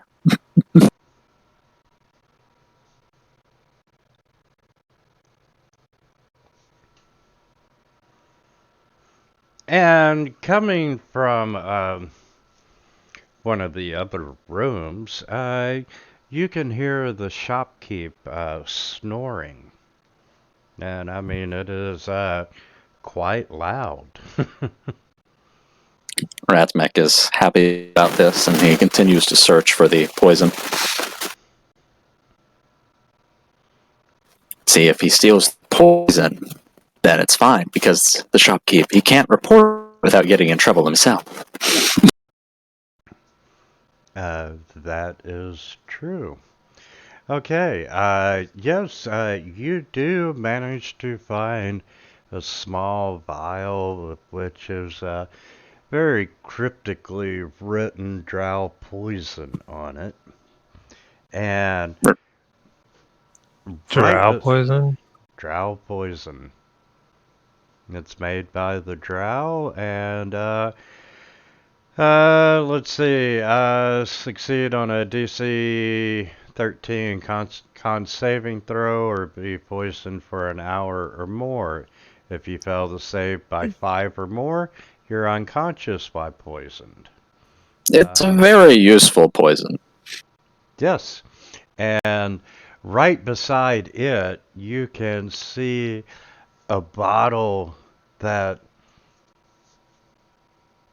has written super drow poison on it. Ratsmek is confused, but he picks this up and puts it in his bag too. And you know, where the drow poison only has 1 skull and crossbones, the super poison has 3. Ratsmek briefly wonders why a merchant would label so clearly these as illegal items, but he doesn't really think about it, and he starts to exit the building through the window again.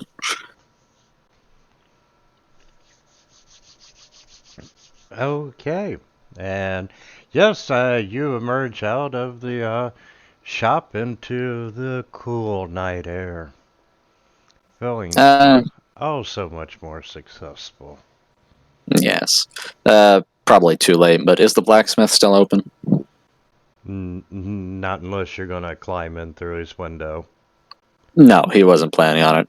He'll wait till morning and then go visit him before we leave. Planning on it. No, I just wanted to see if he had a hook that I could get. Better not get us all killed. Has Rengar awakened from his coma? Rengar. Oh, yeah, he's there. When did he get here? Sneakily. He rolled better stealth than you. He did. So Rengar spent a few days in a alcohol-induced comatose state. On the day he woke up, he went to go to the toilet. It touched a bush he shouldn't have. Another couple of days in a comatose state, and he's only just waking up now. Last time I had wine. Oh, you're kind of low there. Can you hear me? Oh, yes. Yeah, there you go. Yeah. So that's the last time Rygar's having wine. Until You wake the up in your next time. car and you're in Yeah, the middle of a town you've never been to. And you can hear Yes. our voices of a nearby building. Rygar is confused as to where he is and why he's actually sore. But he wanders towards the voices, I guess. Kind of still confused and dazed. Wakes up in the cart and he sees the tavern over on the other side of the market square, and he's like, "Where the hell is everyone?" What is the meaning of this? What am I? Hello? Anyone here?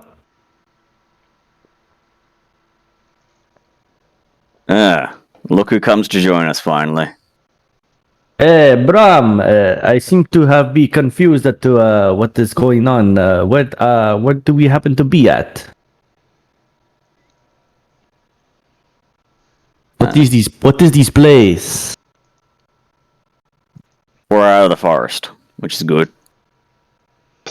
Did we successfully take the caravan to where we need to go? No, we're about halfway there. Almost. Yeah, you're Oh, getting closer. very well. And the settlement that we are at, is it a resting point? No? We are in human village. Ratmek pops up from behind you. Ratameg! What did you do to my wine, Ratameg? I know you did something. Ratmek no do nothing. You drink too much hearty juice. Ratmek Right. warns you. We are in the city of Croswell, and we've made some money here. Oh, the money that makes good, yeah? Good coin to buy good things, yeah. Very well. Has the bartender gone off to do his own things at the moment? Or have we got our own little private area? I mean, we could. Yeah, he's out of earshot. Ron finishes his 9th beer. Ugh, I have no idea where that came from. Alright. Okay. At this point, I'm buzzed enough. Okay, I know you're all begging for questions. Ask your questions away. Let's get this over and done with. Ratmek has no questions. Ratmek only desires sleep. He pulls back the hood a bit so they can. You get an interesting view, Vic. Raga. Rom is very, very different to how you envisioned him before. Really? Ratmek Quite a bit different. Ratmek idly scratches at his neck. You can see Wait, on my rather neck? a. Second? Oh, someone's scratching my neck, or what happened? No. Ratmek is Ratmek. scratching at an old wound on his neck. Oh, okay. You see Brom pulls back his hood and you see a young 8 to 10-year-old girl with pink hair and 2 giant ponytails. Oh. Ratmek says to you that pink thing is Brum thing. No, what happened? I did not know we are in the company of flamingos. What is flamingo? Laughs in Raven. Brom throws one of his empty beer cups at you, Vic. I mean, at you, Calgar. At Ratmek. Can I do a dex check to dodge that thing? No, you just dodge out of the way and it kind of beans Ratmek on the head. Yeah, that's what you see. What is the meaning of this Brahm or Brahma or whatever your name is now? It's Brom. It's called Cursed. Did not know that we're the princes of such pink things here. You will stand out clearly now. Yeah, I know. That's gonna But- leave a mark. Yeah, well, I've been dealing with it for far too long. But any questions? Ask him now, because I have a buzz. He's still got the gravelly old man voice, by the way. Yeah. Well, Rygar is still he thinks that's normal because he hasn't seen much of the world, so he's like, okay. Okay. I've been here look, I've been stuck like this for about 25 years now, okay? Ratmek does not know how long the span of time is. 25 years in that body, or what is the meaning of this? I was cursed. You look like a Bye. child, man. Stop saying know. words, man thing. Ratmek will explain. Brom thing is usually Brom thing, but when he gets very, very angry, he becomes pink thing. No, I've been pig thing for 25 years. So But you were not pink thing earlier. Ratmek does not understand. Pulls You the mean- cloak back up, and you can see he hides his face enough. It's like, that's where I do it. Oh. Pulls the head thing back. You mean you've been angry for 25 years? You need to calm down. No. Was out doing some normal day jobs with my wife. Struck by lightning. And I became this. Oh, Ratmek assumes you are divorced now. No. Look, I have a wife. I have 2 kids. My second grandchild on the way. I'm 51, for Christ's sake. Ratmek just shakes his head. He's like, You have Ratmek's endless pity. Right on my Rygar- slate. Do you know how to break the curse? No. A hag came through our town once. She had no fucking clue.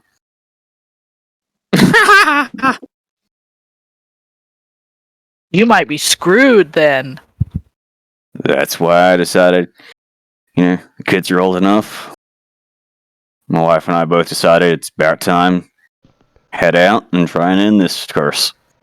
Did you have the kids before or after the curse? presumably, before. so Look, many questions if it was after. I had a when I got Where's this the curse, I had a back at home. Look, my son was about 4, and my daughter was about when I got this curse. And I didn't feel like leaving and not coming back when they were that young, so I stuck around till they're nice and older, understood what was actually going on. Ratmek thinks this must have been a very confusing childhood. I missed out on things. I couldn't do the things I, expected to do. Good on you, son. I didn't want to get in the rogue backstory of, Dad going off and didn't come back. Dad turns into pink thing, disappears into the night. Solves crime. So, I decided I'd stick with this curse for as long as it was necessary. So, that's why I look like this. Occasionally, the little girl's voice pops through. Kind of sucks. Ratmek vows to kill you if it ever becomes permanent. By that time, I probably want to end this fucking thing. You ever consider changing your hair color? It sticks out, man. Ratmek tried this. Tried shaving whole head. You see, Brom pulls out a blade and chops off one of the ponytails. He'll be back to normal by morning. Oh, magical hair. I read about this in the book somewhere. Ratmek leans down to pick up the big bundle of hair, and he kind of throws it over his shoulder and leaves the building. God knows what he's going to do with it. I He's don't think gonna I eat want to it. know. No. Where are you going with these? That does not belong to you, Ratameg. Gonna add it to his Alright. nest. So, any other questions? That's what he's going to do. Any other questions? Ask him now. I just shrug. Okay, back to drinking. Cal starts drinking. Rygar's just still confused as to how he got here. And we three in the back of the cart. I don't Yeah, really- I you've had a don't- bad couple of days. Have another drink. It'll all come back to you. No more drinks for me. I'm good with water for now. Cal will have 2 or 3 more drinks. Now would be a great time to attack the party since everyone's intoxicated. I mean, Except for Warble, she doesn't drink. Rygar and Warble aren't shot, and Ratmix disappeared into the night to add the big pink fluff to his nest. And Cal's a giant target in the middle of the inn, completely hammered. Yeah, and Well, you know, if that merchant wanted to look for you, it's not terribly out of the realm of possibility that he would start at the That's He'll, fine. he'll definitely start with Ratmech, but that's why Ratmech's going to hide his ill-gotten gains. I'll tell the DM where. That's fine. I'm just going to try to get some of the ladies in here to pay more attention to the shopkeep if he shows up and tries to start some nonsense.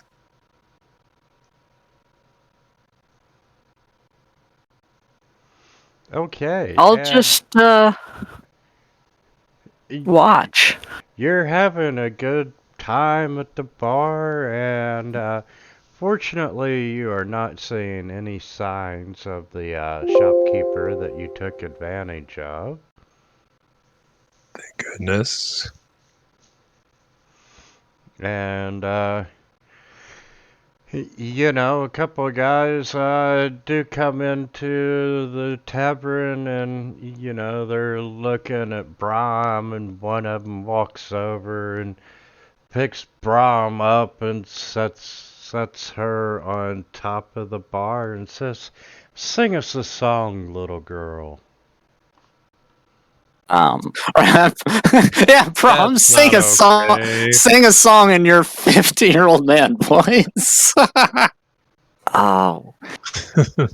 um. Tries to get your attention. 15 plus 5. 1d4 plus 3. As he does that, a fist automatically whacks him in the face. Saw that coming. Wait, what just happened? As the person props Brawl on the table, just the automatic, like instinctual, just a fist whack the guys in the face for a total of 4 bludgeoning damage. Yeah, the guy steps back and you know, he's holding his nose and he's looking down at your Brahm, and he's like, "Holy cow! This little one sure packs a wallop." Indeed! He's like, "Man, I am so sorry for my manners. You know, it was terribly rude for me to grab you that way. And please, would you mind singing us a song?" Cal will walk up and he'll say, "She's not going to sing you a song, you big fat oaf, but guess what? I will." And Cal will walk up to the stage and engage in a performance check.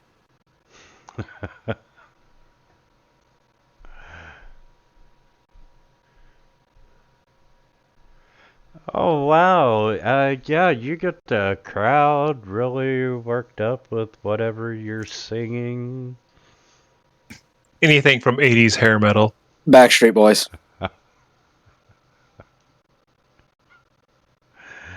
Uh, and yeah, you've got the crowd really worked up. They're enjoying it. Even the drunk that grabbed a hold of Brahm, and however, he is sliding further and further away from Brahm. I'm literally hops just off. trying to inspire the crowd and promote the inn we're staying at so that they'll make more money off drinks and whatnot. And it's just a good time for everyone. Brom hops off the bar, walks back over to his table, pulls up, looking at the guy who put it on the table, grabs his oversized mug, which is currently full, and is downs the entire thing in one go. Lights Whoa! his Wow. cigar and just sits there. Ha ha! That's my kind of little girl. He's not a little girl, he's a 52-year-old grandpa. Is this guy Yeah. driving a white van with no windows? Yes. We must get them. Looks at Calaveras. If he touches me again, I'm going to break his arm. Mentally, Calamaris replies, I got your back.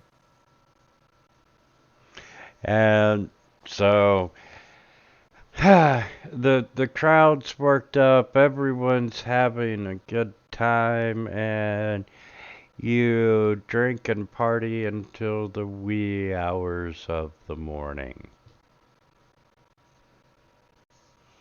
And eventually it becomes daylight, and the caravans rounding up and calling everyone to get ready so they can head out on the road and finish the remainder of this trip. I slept. I didn't party. Cal did not sleep at all. Yeah, Rygar just observed, and then when he felt sleepy, just went to go look for a place to sleep. All right. Ratmick, you wanted to see the blacksmith? Yeah, he'll briefly stop by to see if he can get a iron hook, kind of thing he would use for just like, I don't know, hanging fish or racks of meat, just any kind of hook. You can find a meat hook. Okay. Preferably he would look for one with like an opening at the bottom he could slip a rope through, but either way works. And he's happy with that. Okay. Like he's gonna tie a rope to it and he's gonna make like a grappling hook he can climb around with.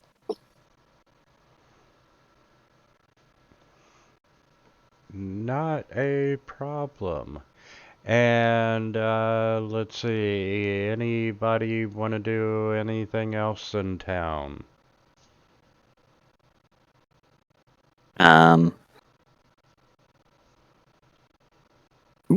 we're all having breakfast, it's like, I think it might be best if we can find any potions while we're here. Because the last fight didn't end particularly well. So I think if we can find some, it might be beneficial. I got enough for maybe one. Or a couple of additional, medicine kits, whatever. What do you think? I'm okay with that. I might be able to persuade the potion shopkeeper to give us a discount.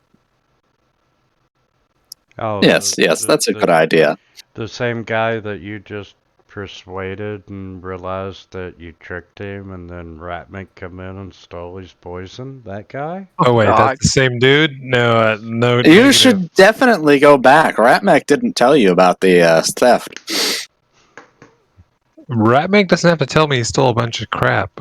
I know that my influence on the weak-minded is only limited and can be. See here, I thought you were just gonna say, I don't need Ratmac to tell me he stole crap. I know he stole crap. Oh, that is also true. I'm not going back there if it's the same dude. Case closed.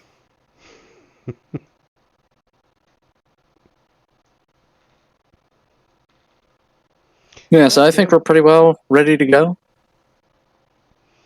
All Agreed. right. Then Yep. wagons ho.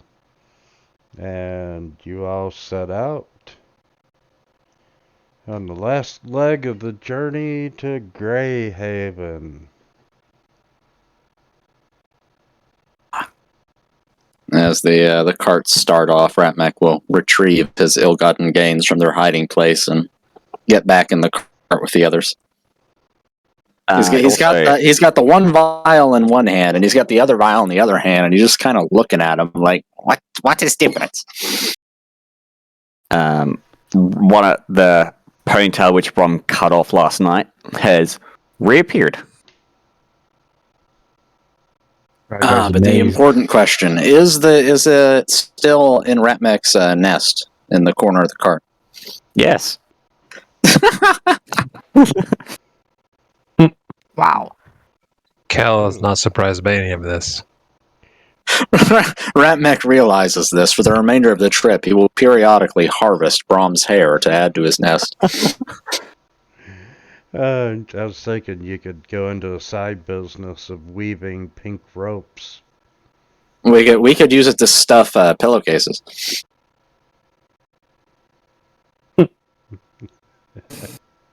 I mean, I can sell your pillowcases super fluffy if you want me to. Every night before bed, everyone just shaves Brom. Oh God, no! Let's move along. Oh, New side hustle. okay. And I'm not that cruel. An ever-giving resource.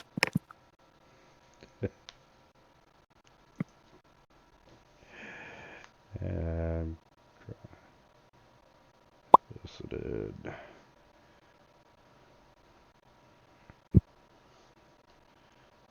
How's work, Vic, anyway?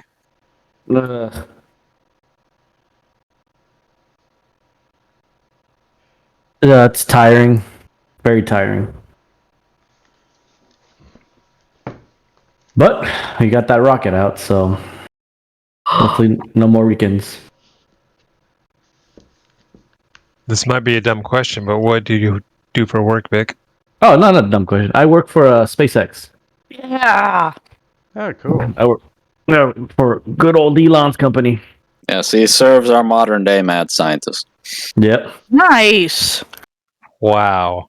He is legit going to create a space laser and hold the world hostage for $1 million. Million.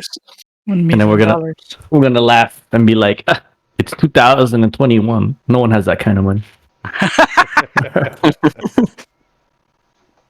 So far, Jesus two of you Christ. have fantastic jobs I wish I had. I don't know everybody else does, but at some point I imagine I'll Well- figure it out. I'll clear up a mystery right now. I don't have a job.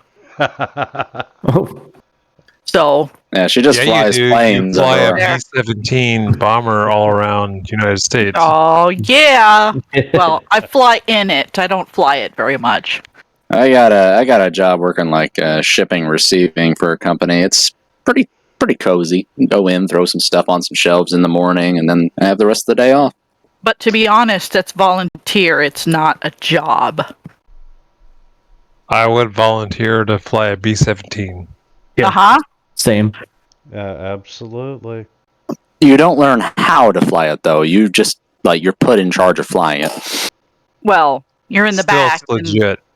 it doesn't have autopilot, and one of the pilots gets tired and goes, get somebody else up here. That's me. Okay. I'm ready. I've been waiting for this all my life. I'm ready. I can keep it straight and level, sure. Like I volunteer as tribute. And just in case anybody was wondering, yes, it does fly like a dump truck. I've never driven a dump truck, but it sounds awesome. Me either, but yeah, it doesn't go anywhere in a hurry. Now, I have driven a dump truck. It's like you turn the control yoke, and about a second later, the plane starts to turn. Second or two. Yeah, it's you gotta be ahead of the plane. I'm like that. That seems a little scary. It's like no yeah. Corsair, but it's still No. elegant in its own No, way.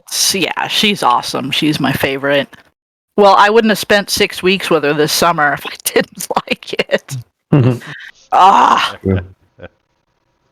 Anyway, yeah. Okay. Nice.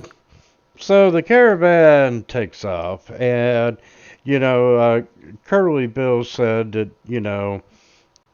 today they're gonna stop a little bit later. That there's this nice clearing and so forth. So you will be traveling just a little bit into the evening hours, not by much, but Ah, those of you who didn't sleep.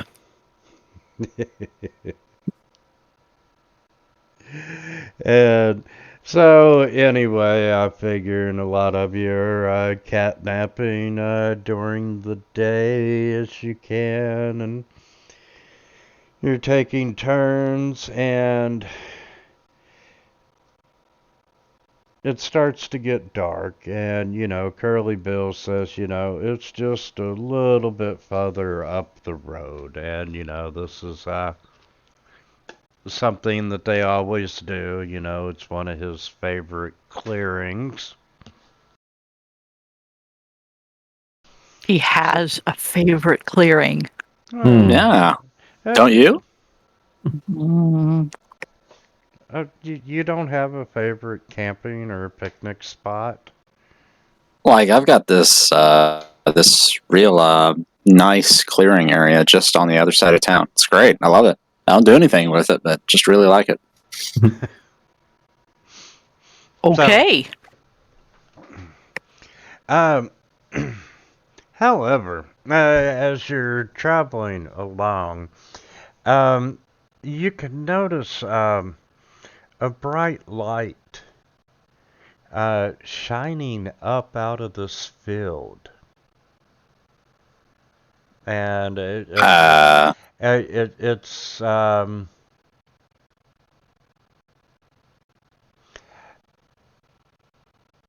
Curly Bill, is that normal? no. What is the meaning of that, Bill?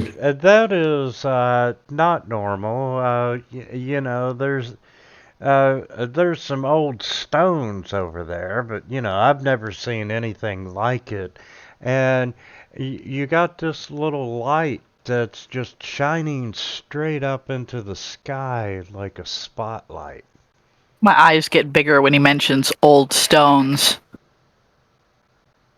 Ratmek proposes that we investigate ahead of the caravan. Pretty your light bulb over there. Right. What these natural in these parts of the land, Curly Bill? We just said that it wasn't. I thought. Oh, I was in the back of the caravan looking for my things. Ratman gives you a little furry punch on the in the leg. Hey, none of that, Ratmek. As you start to walk over and investigate, there's these overgrown stones that are rising out of the grassy clearing, and you can still see ruins carved on them. We've discovered Stonehenge. Huh. Druidic workings. And in the center is just this little ball of light that's kind of like pulsating, and it's shooting this ray up into the heavens. Pretty beautiful, no? Ratmek approaches. An awesome ray. And I'm going to turn off token locking. So you're all free to move. I'm going to try and probably fail. Ragar notices everyone heading towards the light. Slowly approaches. A little bit stealthy around the edge. Ratmek, he moves closer to this ball of light. He's edging towards it. He's got one foot towards it, one back. He's got his weapon out. He's just kind of poking in its general direction as he gets closer. What are you doing? Nothing seems to be happening at this distance. Ratmech closes in with it. Does it look druidic? Would you like to make a Arcana check? I can. Oh, Oh, you are very convinced that it is druidic in nature. Ratmech scratches at his little furry chin, and he shrugs, and he reaches out to poke it with his finger. he turns around and says to everybody that she can see, druidic workings. And But From yells out, "Please is not that? Cal, hell." step back once Morbo says that. Ratmik, you reach out and touch it. Shiny thing. Do you I do- touch it? Do not touch that Meg. It could belong to someone. And let's see. It certainly does. It's certainly shiny, which means it's going in my pockets.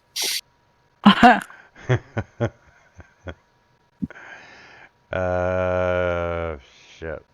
I need a Well, random. druidic doesn't always mean good, guys. My pockets.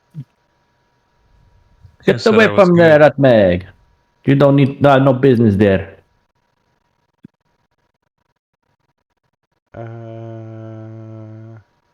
As Rygar tries to urge Ratmeg to come back.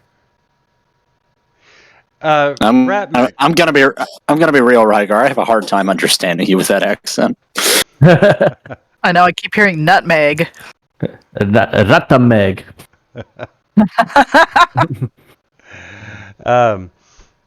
Ratmik, as you reach out and touch it, the light intensifies and then it starts to dim, and the ball itself shrinks into this marble-sized spot of light. And it stopped broadcasting its beam up into the heavens. And it starts just swirling around you, and it's dodging in and out. It's going underneath your arm. It's looking around your pockets and everything.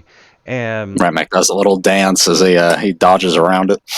and eventually it does find its way into your backpack. Ah! Ratmeg keeps his things there. No.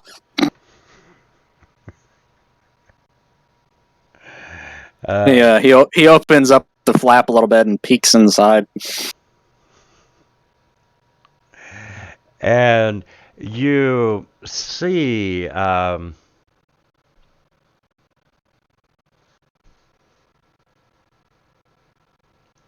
me a second to pull up the sidebar.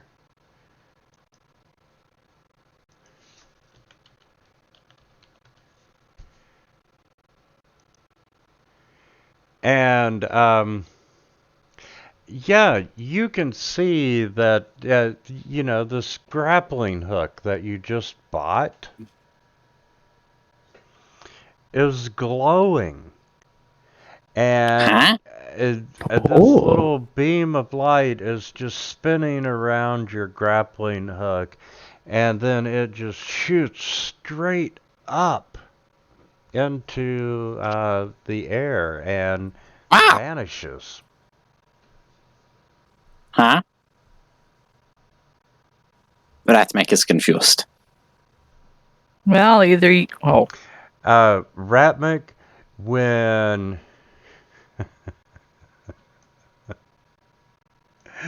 you say your name, you notice movement in your backpack, and you look down, and your grappling hook starts floating up out of your bag. And it begins to hover over your head.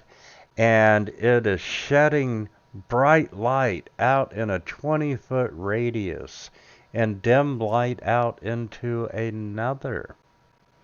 And you're looking at this grappling hook, and as you move around, your grappling hook floats with you, and it always stays within 5 feet of you. Ratmek doesn't know what to do with this. Why the grappling hook? Ratmek reaches up to grab the rope that's attached to it, and he gives it a little tug. Yeah, and you're able to pull it down, but the minute you let go of the rope, it goes right back up to the height that it was. And I mean, it's just shining this bright light. Ratmek no understand why you do this. Some kids get a balloon. And Yeah, I'm completely stumped. as you said, Ratmick doesn't understand this. When you said your name, the item immediately stopped glowing and fell to the ground. Oh no. Oh no, this is gonna be a problem.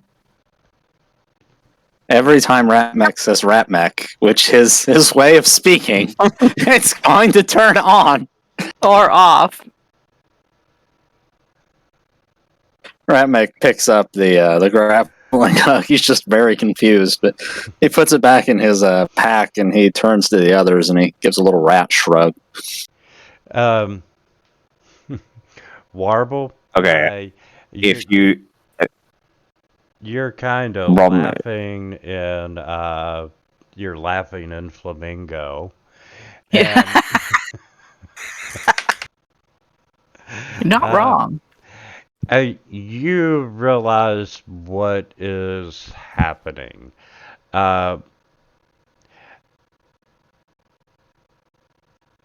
You have encountered a magical property called drift light.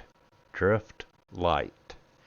And it can be applied to any item.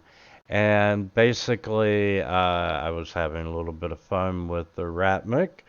But you take this drift light item and you hold it up in the air, and wherever you say the command word, which is the name of whoever owns it, and it will put out light, and it hovers and stays within 5 feet of you at all times until you say the command word, which turns it back to normal. So basically, you've got a floating lantern.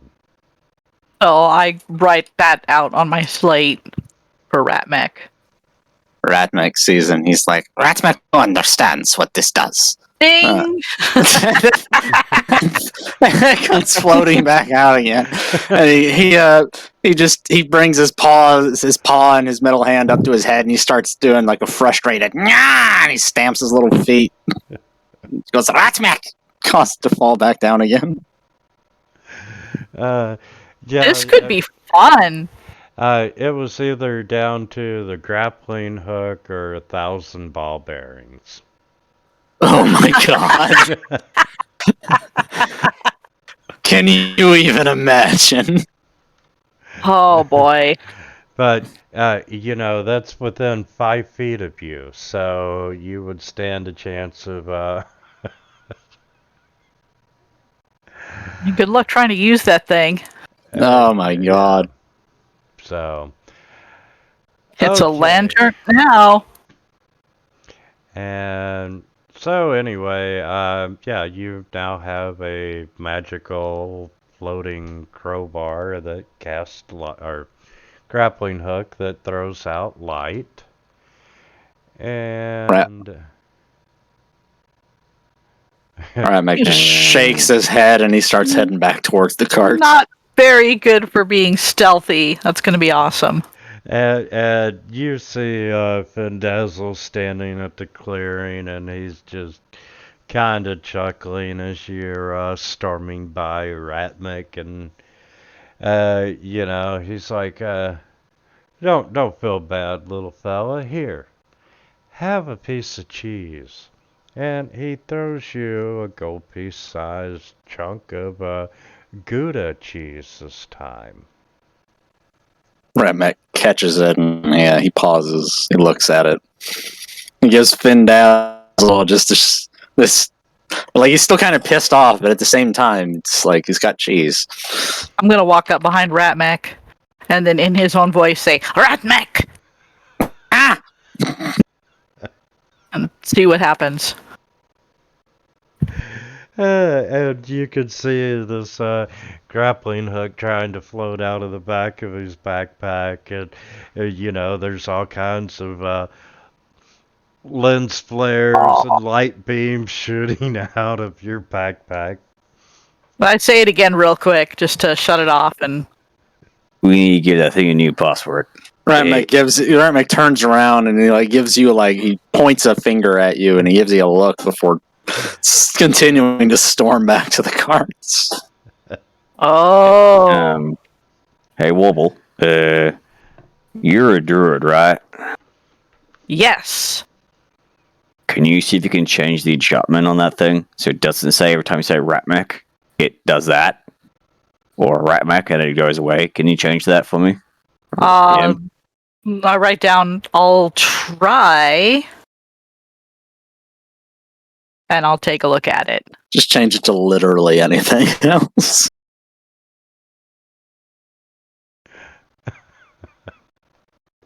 Because this is going to get real old if Ratmac can't say a sentence without glowing.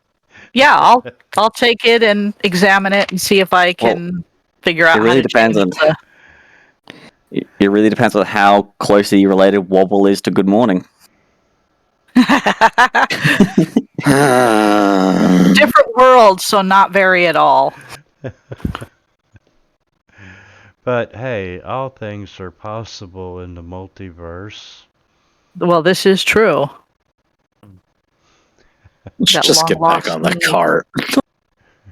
Ratmac will go back into the cart. He'll give the grappling hook a final disgusted yeah.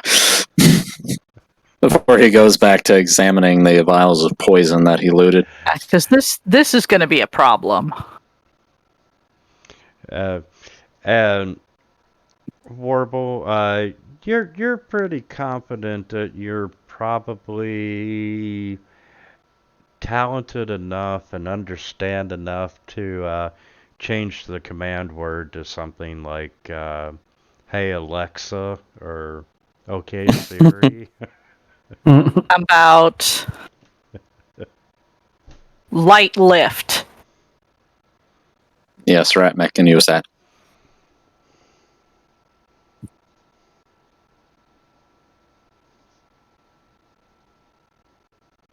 Okay. Then I'll happily trot back with it and hold it out and I say light in one voice and lift in a completely different voice. And it works. And then say it again and it stops. In the two different voices, correct? That's what she did. Ratmac is just disgusted. He doesn't care at this point. Okay. Hopefully it's just the words. From here on out, everyone is excited because, hey, this journey is almost over. And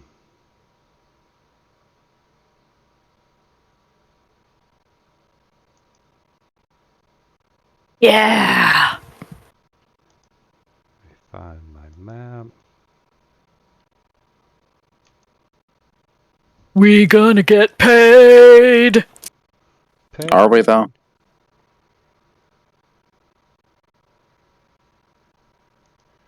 I don't know why you wouldn't. You're heroes.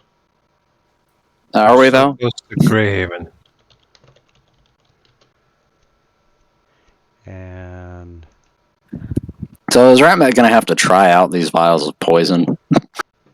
I can imagine you just. Like, Now now I'm- I'm really curious what the difference is between the two of them. well, I mean, Cal's not going to try your poison. Yeah, no. you will just have to try it on someone else. He goes, once we get to the city, he just goes stalking through some back alleys to see if anyone tries to mug him. I'm sure we can. Okay. Yes. 5 more days pass. And on day 20 of your 20-day path,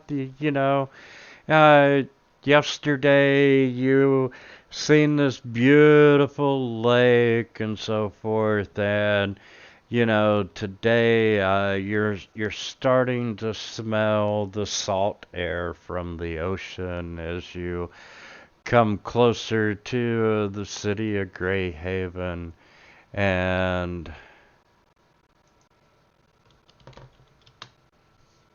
Ooh.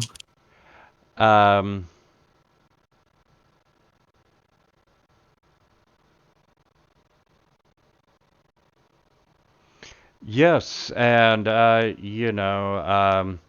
along with the salty breeze, you can smell the smoke and fumes from the tanners and the smiths and the mage rights who crowd the streets and so forth. And Greyhaven is the most powerful city in the Greenwald, and it is the jewel of the West. It is crowded and bustling, and it's a very noisy city of it's the financial, religious, and political hub of the Greenwald. And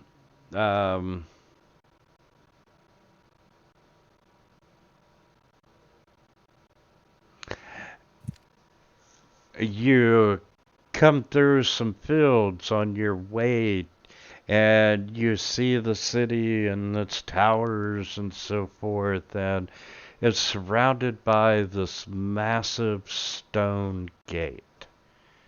And we are...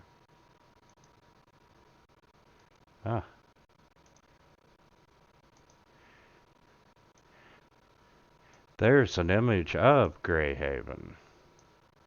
Wow. Big place. Big city. Yeah, and you got the Grand Avenue that pretty much cuts the town in half, and richer up north, and the poor and the slums are down south. Well, once we get paid, I have an idea. See if we can go get ourselves some magical stuff if we can. That fight with the dog thing, that wasn't pretty. Ratmak does not think we are being paid that much. It's worth a look.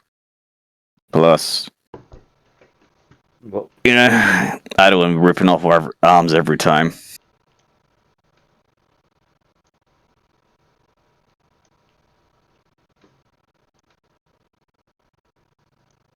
We're gonna get into a shit fit right outside the city gates. All right. Yeah.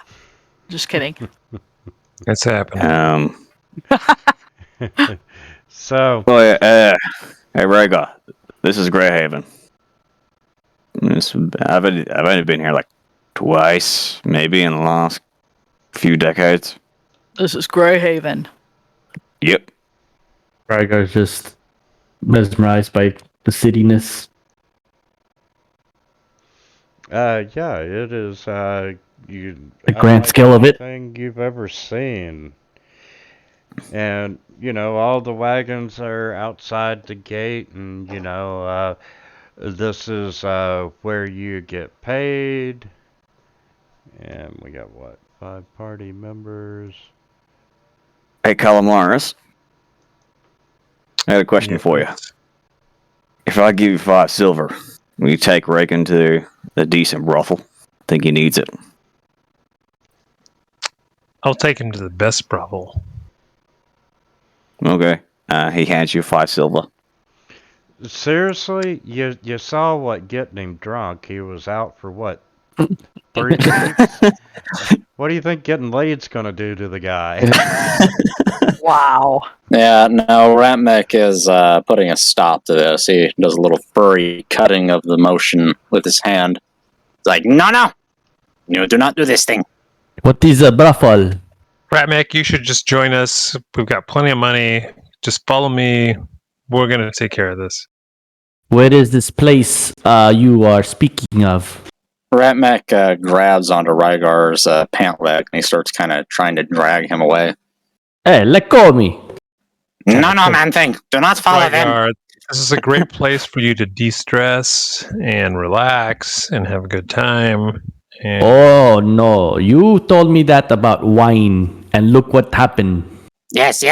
You listen to this them. is different than wine. It's the Listen to same, it's Ratmek. different. In fact, this is amplified if you drink a little more wine. You'll be surprisingly impressed with how this will work. Ratmek warned you about head hurty juice, and you did not listen, and he is warning you about this now. Laughs in Stork. Don't worry about this rat guy. He's a rat guy and doesn't fit into the social structure of what you and I fit into. This is gonna be Ratmek bites his fantastic. teeth at you. Ragmed did warn me about the wine. Ramek, don't bite your teeth. I like you. We're good friends. But myself and Rygar have some ways to express ourselves. We need to explore.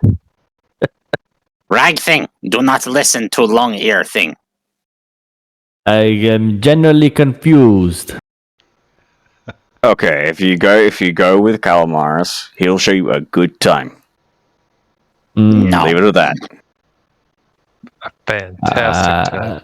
I don't want to wake up 3 You weeks go later. with man thing. You'll wake Don't up worry. with Bernie cross drop. I do not want that. That's why you don't get the cheap places. That's why you send them. That's why we do. When I came down here with my cousins, that's you go to the cheap place. Apparently, you get stuff with that. You go to the expensive place, which Kyle Mars is taking you. You don't have to worry about it. Ratmek looks over at Brom with narrowed eyes. He's like, Weren't you married?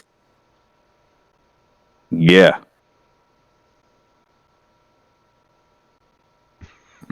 Awkward.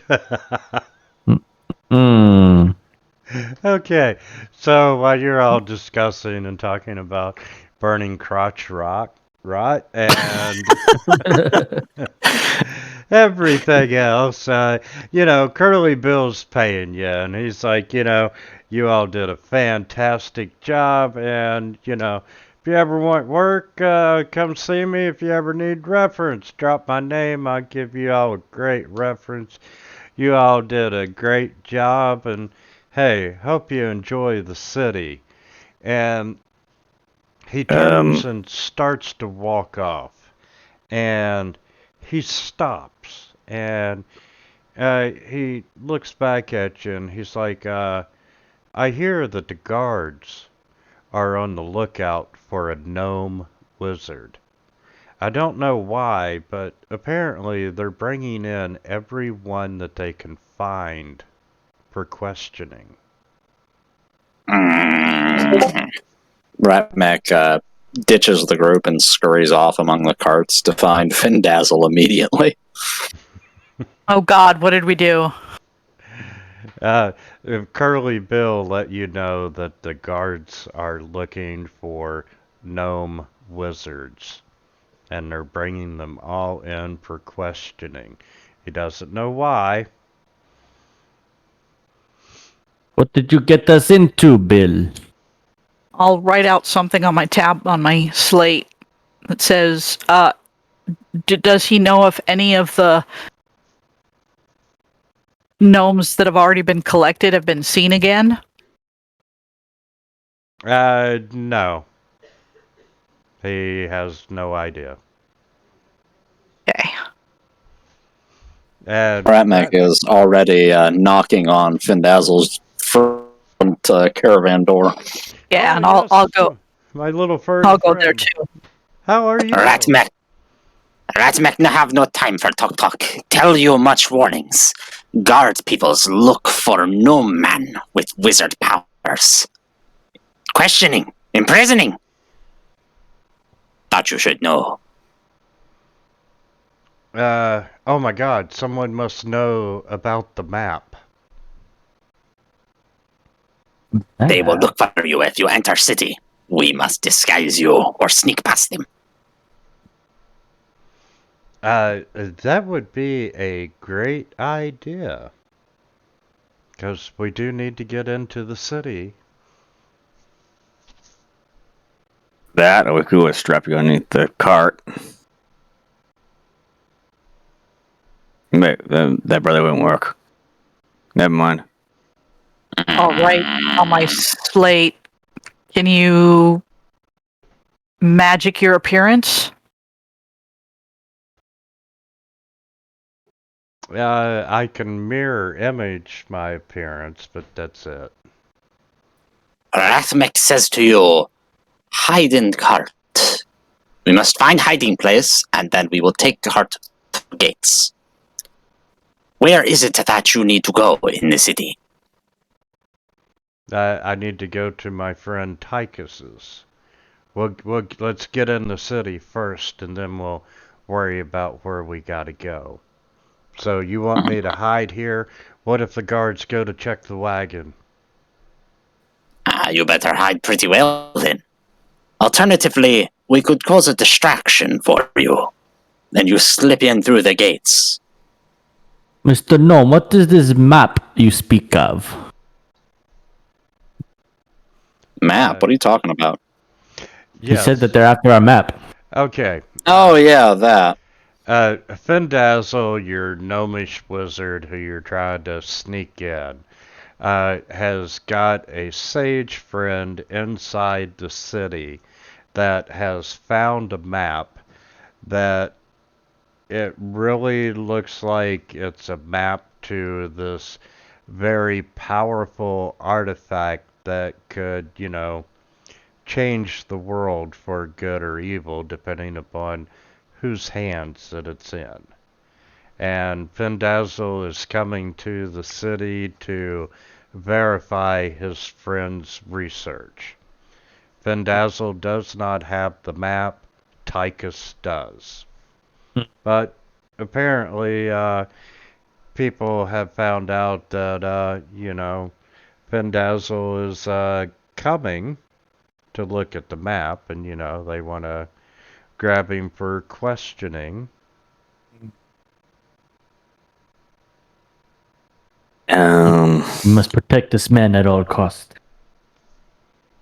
Yes, and he's actually paying you to be his bodyguards while he's in the city. Yeah, we got hired. I'm writing feverishly on my tablet, or my slate, and just showing everybody, and then writing, and then showing everybody, and then writing and showing everybody. Say, we dress him up like a baby. Brom, just act like a mom or a sister. Ratmek just gives you like the craziest fucking side eye. Like he's got like one eye is really wide and the other one's really small, and he's like, Ratmek does not think this will work. Brom goes like a blank face, and the head just crocks the side of the hole. The fuck? And Cal can drive the wagon in. Ratamic is Family. thinking that if we try to do this, they will arrest us for something else. Rygar just like nods his head as Warble says stuff, and then when Rygar says no, he like shakes his head and he just keeps nodding his head. Like, no, yes, no, yeah. Brom goes to the other carts. Do they have any empty crates big enough to hold a bit bigger than to hold a gnome? Yes, you do find a crate. I did find the crate, empty it out. If you open the crate, put a heap of stuff on top of you, seal it back up, then we go through. If they open the crate, they'll see it's full of, cabbages. No, Ratmech will stuff his bedding in there. Okay, that'll do. But okay, that's the best plan I got. Yeah, we'll put him on the bottom, and then we'll put the bedding on top. Air holes. And Ratmech will climb into the crate on top, and he'll kind of curl up in there. Oh God. And if they open the crate, Ratmech will just hiss at him. That could work. Okay, we got a plan. I personally, I think I like the Kinku's plan better. No, we would get arrested for something else entirely. He's small enough; he could be a little kid. He is at least as big as you. He's a gnome. Gnomes are like 2 feet, 3 feet. He's as big as a Ratmech. That's basically, yeah. Could be a big baby.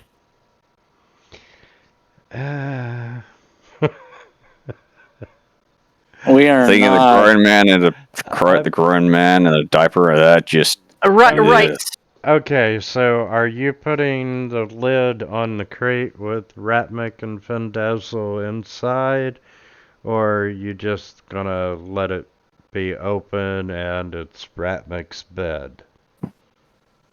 I mean, it's gonna be Findazzle on the bottom with the bedding on top, with the Ratmech on top of that. So you can either leave it open and they can see that, or you could like put some holes in it and close it. It's up to Findazzle, man. He's the one that's got to go through with this. Ratmech promises not to snore. If y'all don't mind, as much as I like Ratmech, he does smell a little bit. Can we leave the top off? okay. Let's get this set up and get through these gates as fast as possible. Agreed. Oh my god. You pull up to the gate. The guards are like, welcome to Grey Haven. Do you have any gnomes traveling in your party with you? Hell no. Brom shakes his head. Well, I'm using Druidcraft to make the bedding smell like Ratmech's been sleeping in it for weeks. Ratmech has been sleeping in it for weeks. I'm enhancing it. Doesn't smell bad, it just smells ratty. Not that we don't believe you, but we've got orders to inspect every wagon coming into the city. You don't mind, do you? A shrug. Gesture to the caravan. To the cart. And Brom just shakes his head. Like the whole, go on. If you have to. Cal Amaris, you, my friend, will be driving Findazzle's cart. Indeed, I will. I'm just walking alongside. I'll drive the cart. Yes, the guard. That's right. Like, I've never lied for someone before. Oh god, and he's kind of just freaking out. He's like, what do I do? Which card is We're fine, Findazzle we're in? fine. His or yours? That's like ours? Okay.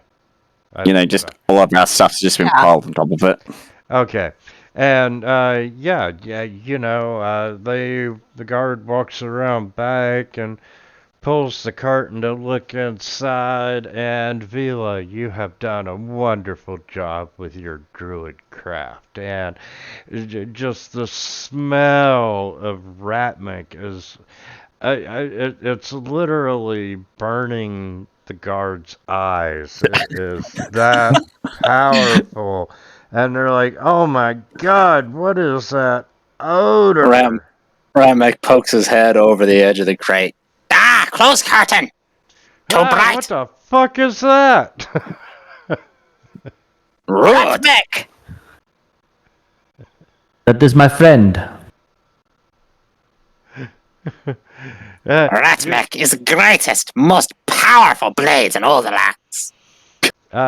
You all are, He throws pebbles. Careful. I forgot about that.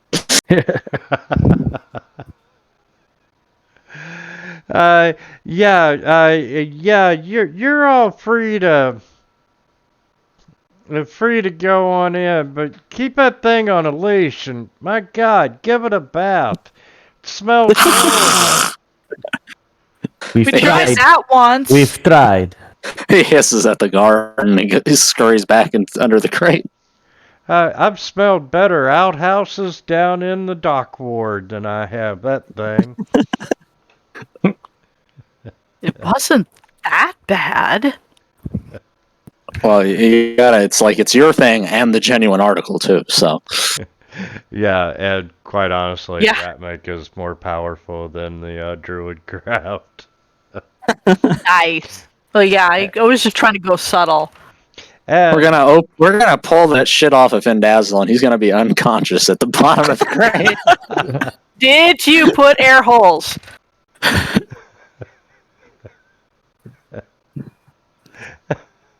Well, let's Oh, get my in. goodness. Okay, you managed to bypass the guards and get the wagon inside. Calamaris, you're next in line, driving Findazzle's wagon.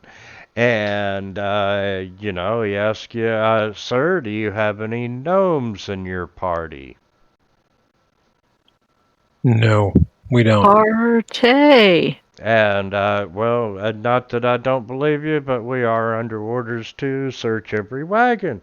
You don't mind if I, take a look inside your wagon, do you? I think you should trust me, and I don't think you need to look in my wagon. I think you know that by the build and shape of what we've got going on back here, you don't need to look. It'd be pointless. Just let him look in the fucking wagon. All right, Aw, look at this the is cool. fucking wagon. This is cool. Shift suspicion.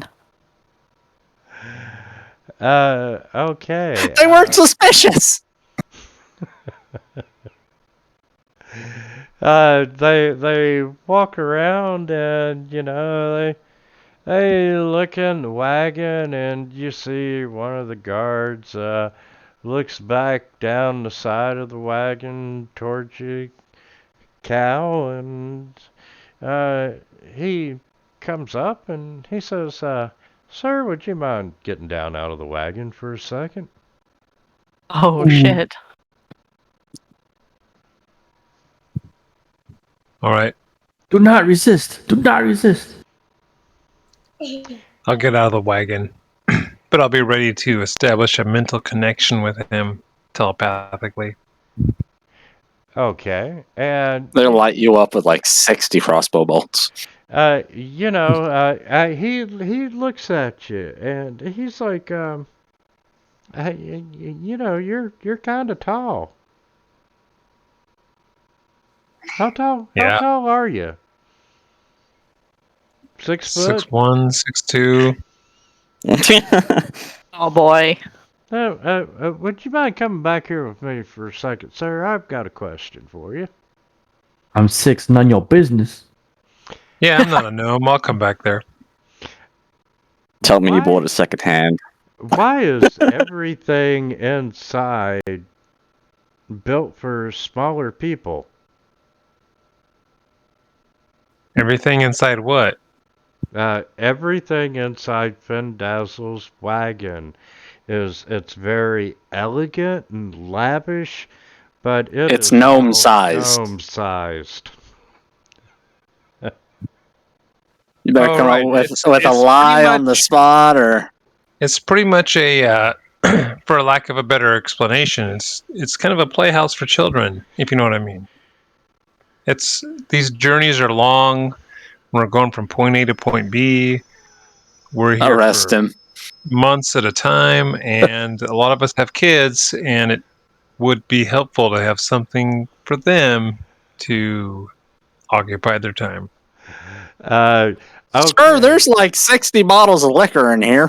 Um, Deception That's soda. or performance? Brom, just seeing this conversation go this way, just holds his hand in his head, groans, I'm going to deception. and then starts skipping towards Calamaris, hops on the car, and grabs hold of his arm as if he's her father, trying to hold in the rage. Yeah. Nice. Use it. Use your rage. Kill them all. Ron. Channel it. You can swear, Calamaris, you swear you start smelling ozone.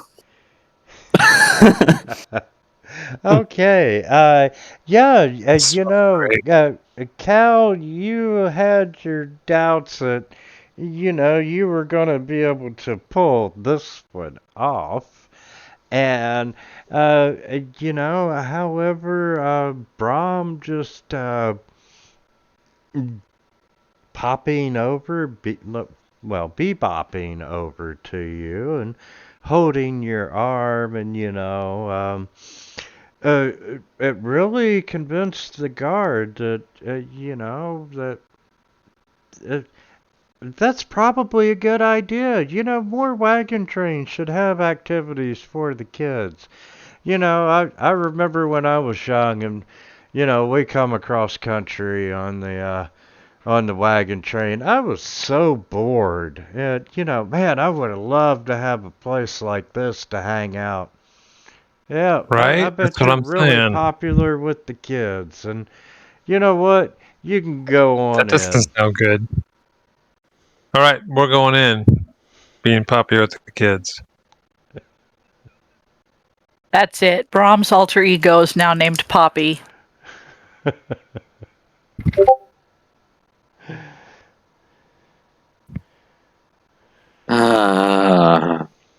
The piece of wood that's like on the nearby seat, you can see that Brom's crushed it to splinters.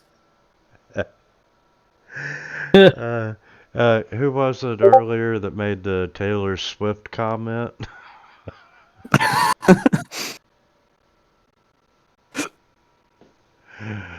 As we go through the gates, Brom, like, with the gritted teeth, if I have to do that again, I'm gonna murder someone. Nice save. That was extremely funny. Brom saved the day.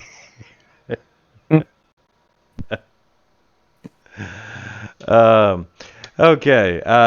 Officially, we are at the end of book 1. Yay! Nice. Yes, and Huh. the next one is the streets below, the streets unseen. Yeah, streets unseen, and it all takes place here in Greyhaven, and we will. Who's available? Halloween is next Sunday. Oh. Oh, forgot. about that. Yeah. That might be a problem. I'm probably not available. Yeah, same. I'll be around. I'm My hosting trick-or-treaters. My girlfriend thanks you for And- everyone who's not going to be here. And and having Yeah. like I'll have one I've or got my two own of the trick or snakes out. treaters I gotta take out. Yeah, that's important. Yep, same. Don't bail on the kiddos. Some The of my nieces best and memories are nephews. Halloween's. Oh, absolutely. Best thing to do is take those kids out as they approach your front door with landmines and other tripwires. Well, last year I had a stroke of genius and I brought out my snakes, my 2 king snakes, and most people were like, "Oh, that is so cool." So it's They're like so this year- lifelike. Well, yeah, For some lady real. was like that. And I was like, yeah, they're alive. I As they had run one away little girl screaming. who was like, I'm not touching it. I'm not touching it. I'm like, okay, that's fine, And then about 20 minutes later, she actually dragged her parents back and says, okay, I want to touch the snake. Damn. Wow. I'm like, oh, Cool. I mean, Yeah. they're like fairly harmless. Yeah. absolutely harmless. Yeah. The only way they're even gonna think about biting you is when they know food is around. Their food, they're bite sized. Their food. I got they don't myself smell a like- fog machine, a bunch of black lights, and a plan to scare some kiddos this year. It's gonna be great. Nice. I miss those days. Nice, nice. Way cool. All right. So next game will be in 2 weeks. And I don't. We didn't mention it during the game, but did Rygar go up a level 2 when we did? Probably. Well, he said we were using milestones, so Yeah. Everyone should Oh. be second level now. Level 2. Level Right. 2. I leveled up for sleeping. There you go. yeah, there you go. Best level So I'll up. take You a learned nice some sleep. stuff. Yep. It was a Holiday Inn Express. No, you leveled up for the shit that Ratmick did to you while you were sleeping. Oh my gosh. Yeah, you don't want to know. That why I'm sore? That's why I'm sore, huh? That's why you've got little marker drawings all over you that nobody's Oh, my- told you about. I've been going around this whole city looking like Or a laughing fool. at me. Cal will find you a victim advocate. Oh, multi-class. Like, he's got a mustache. He's got some kind of phallic object like directly on his forehead in black ink. He's got a white van with no windows. Awesome. Oh my God. We're so Oh, man. selling our white van. Oh, man. Oh goodness! So I was recording a movie the other day and the TV was up really loud and my business partner drove into the driveway in our white van and I had the front door open and it sounded like he was playing ice cream music for a minute and I'm like, Oh. okay, yeah, that's really stalkerish. And then I realized, no, it's the sound from the TV coming up through the floor. I mean, Nice. we got a legit ice cream truck that runs around in this neighborhood. So Yeah, we got one too. Man, it's creepy as fuck. Stereotypes Shit. are stereotypes for a reason. I agree with that. Yeah, my husband leans over. Hey, you want some ice cream? I'm like, that's all right. Thank you. Hey, little girl. Oh my god! All right. Thanks for a great game, and we'll see everyone in 2 weeks. That was Thank you for certainly running. something. That Thank was you, fun. guys. Yep. Thanks. Oh my gosh! Yeah, all right, I will see you guys later. That was good. Good night, everybody, right. and happy Halloween. All right. Happy Night. Halloween everyone. to you.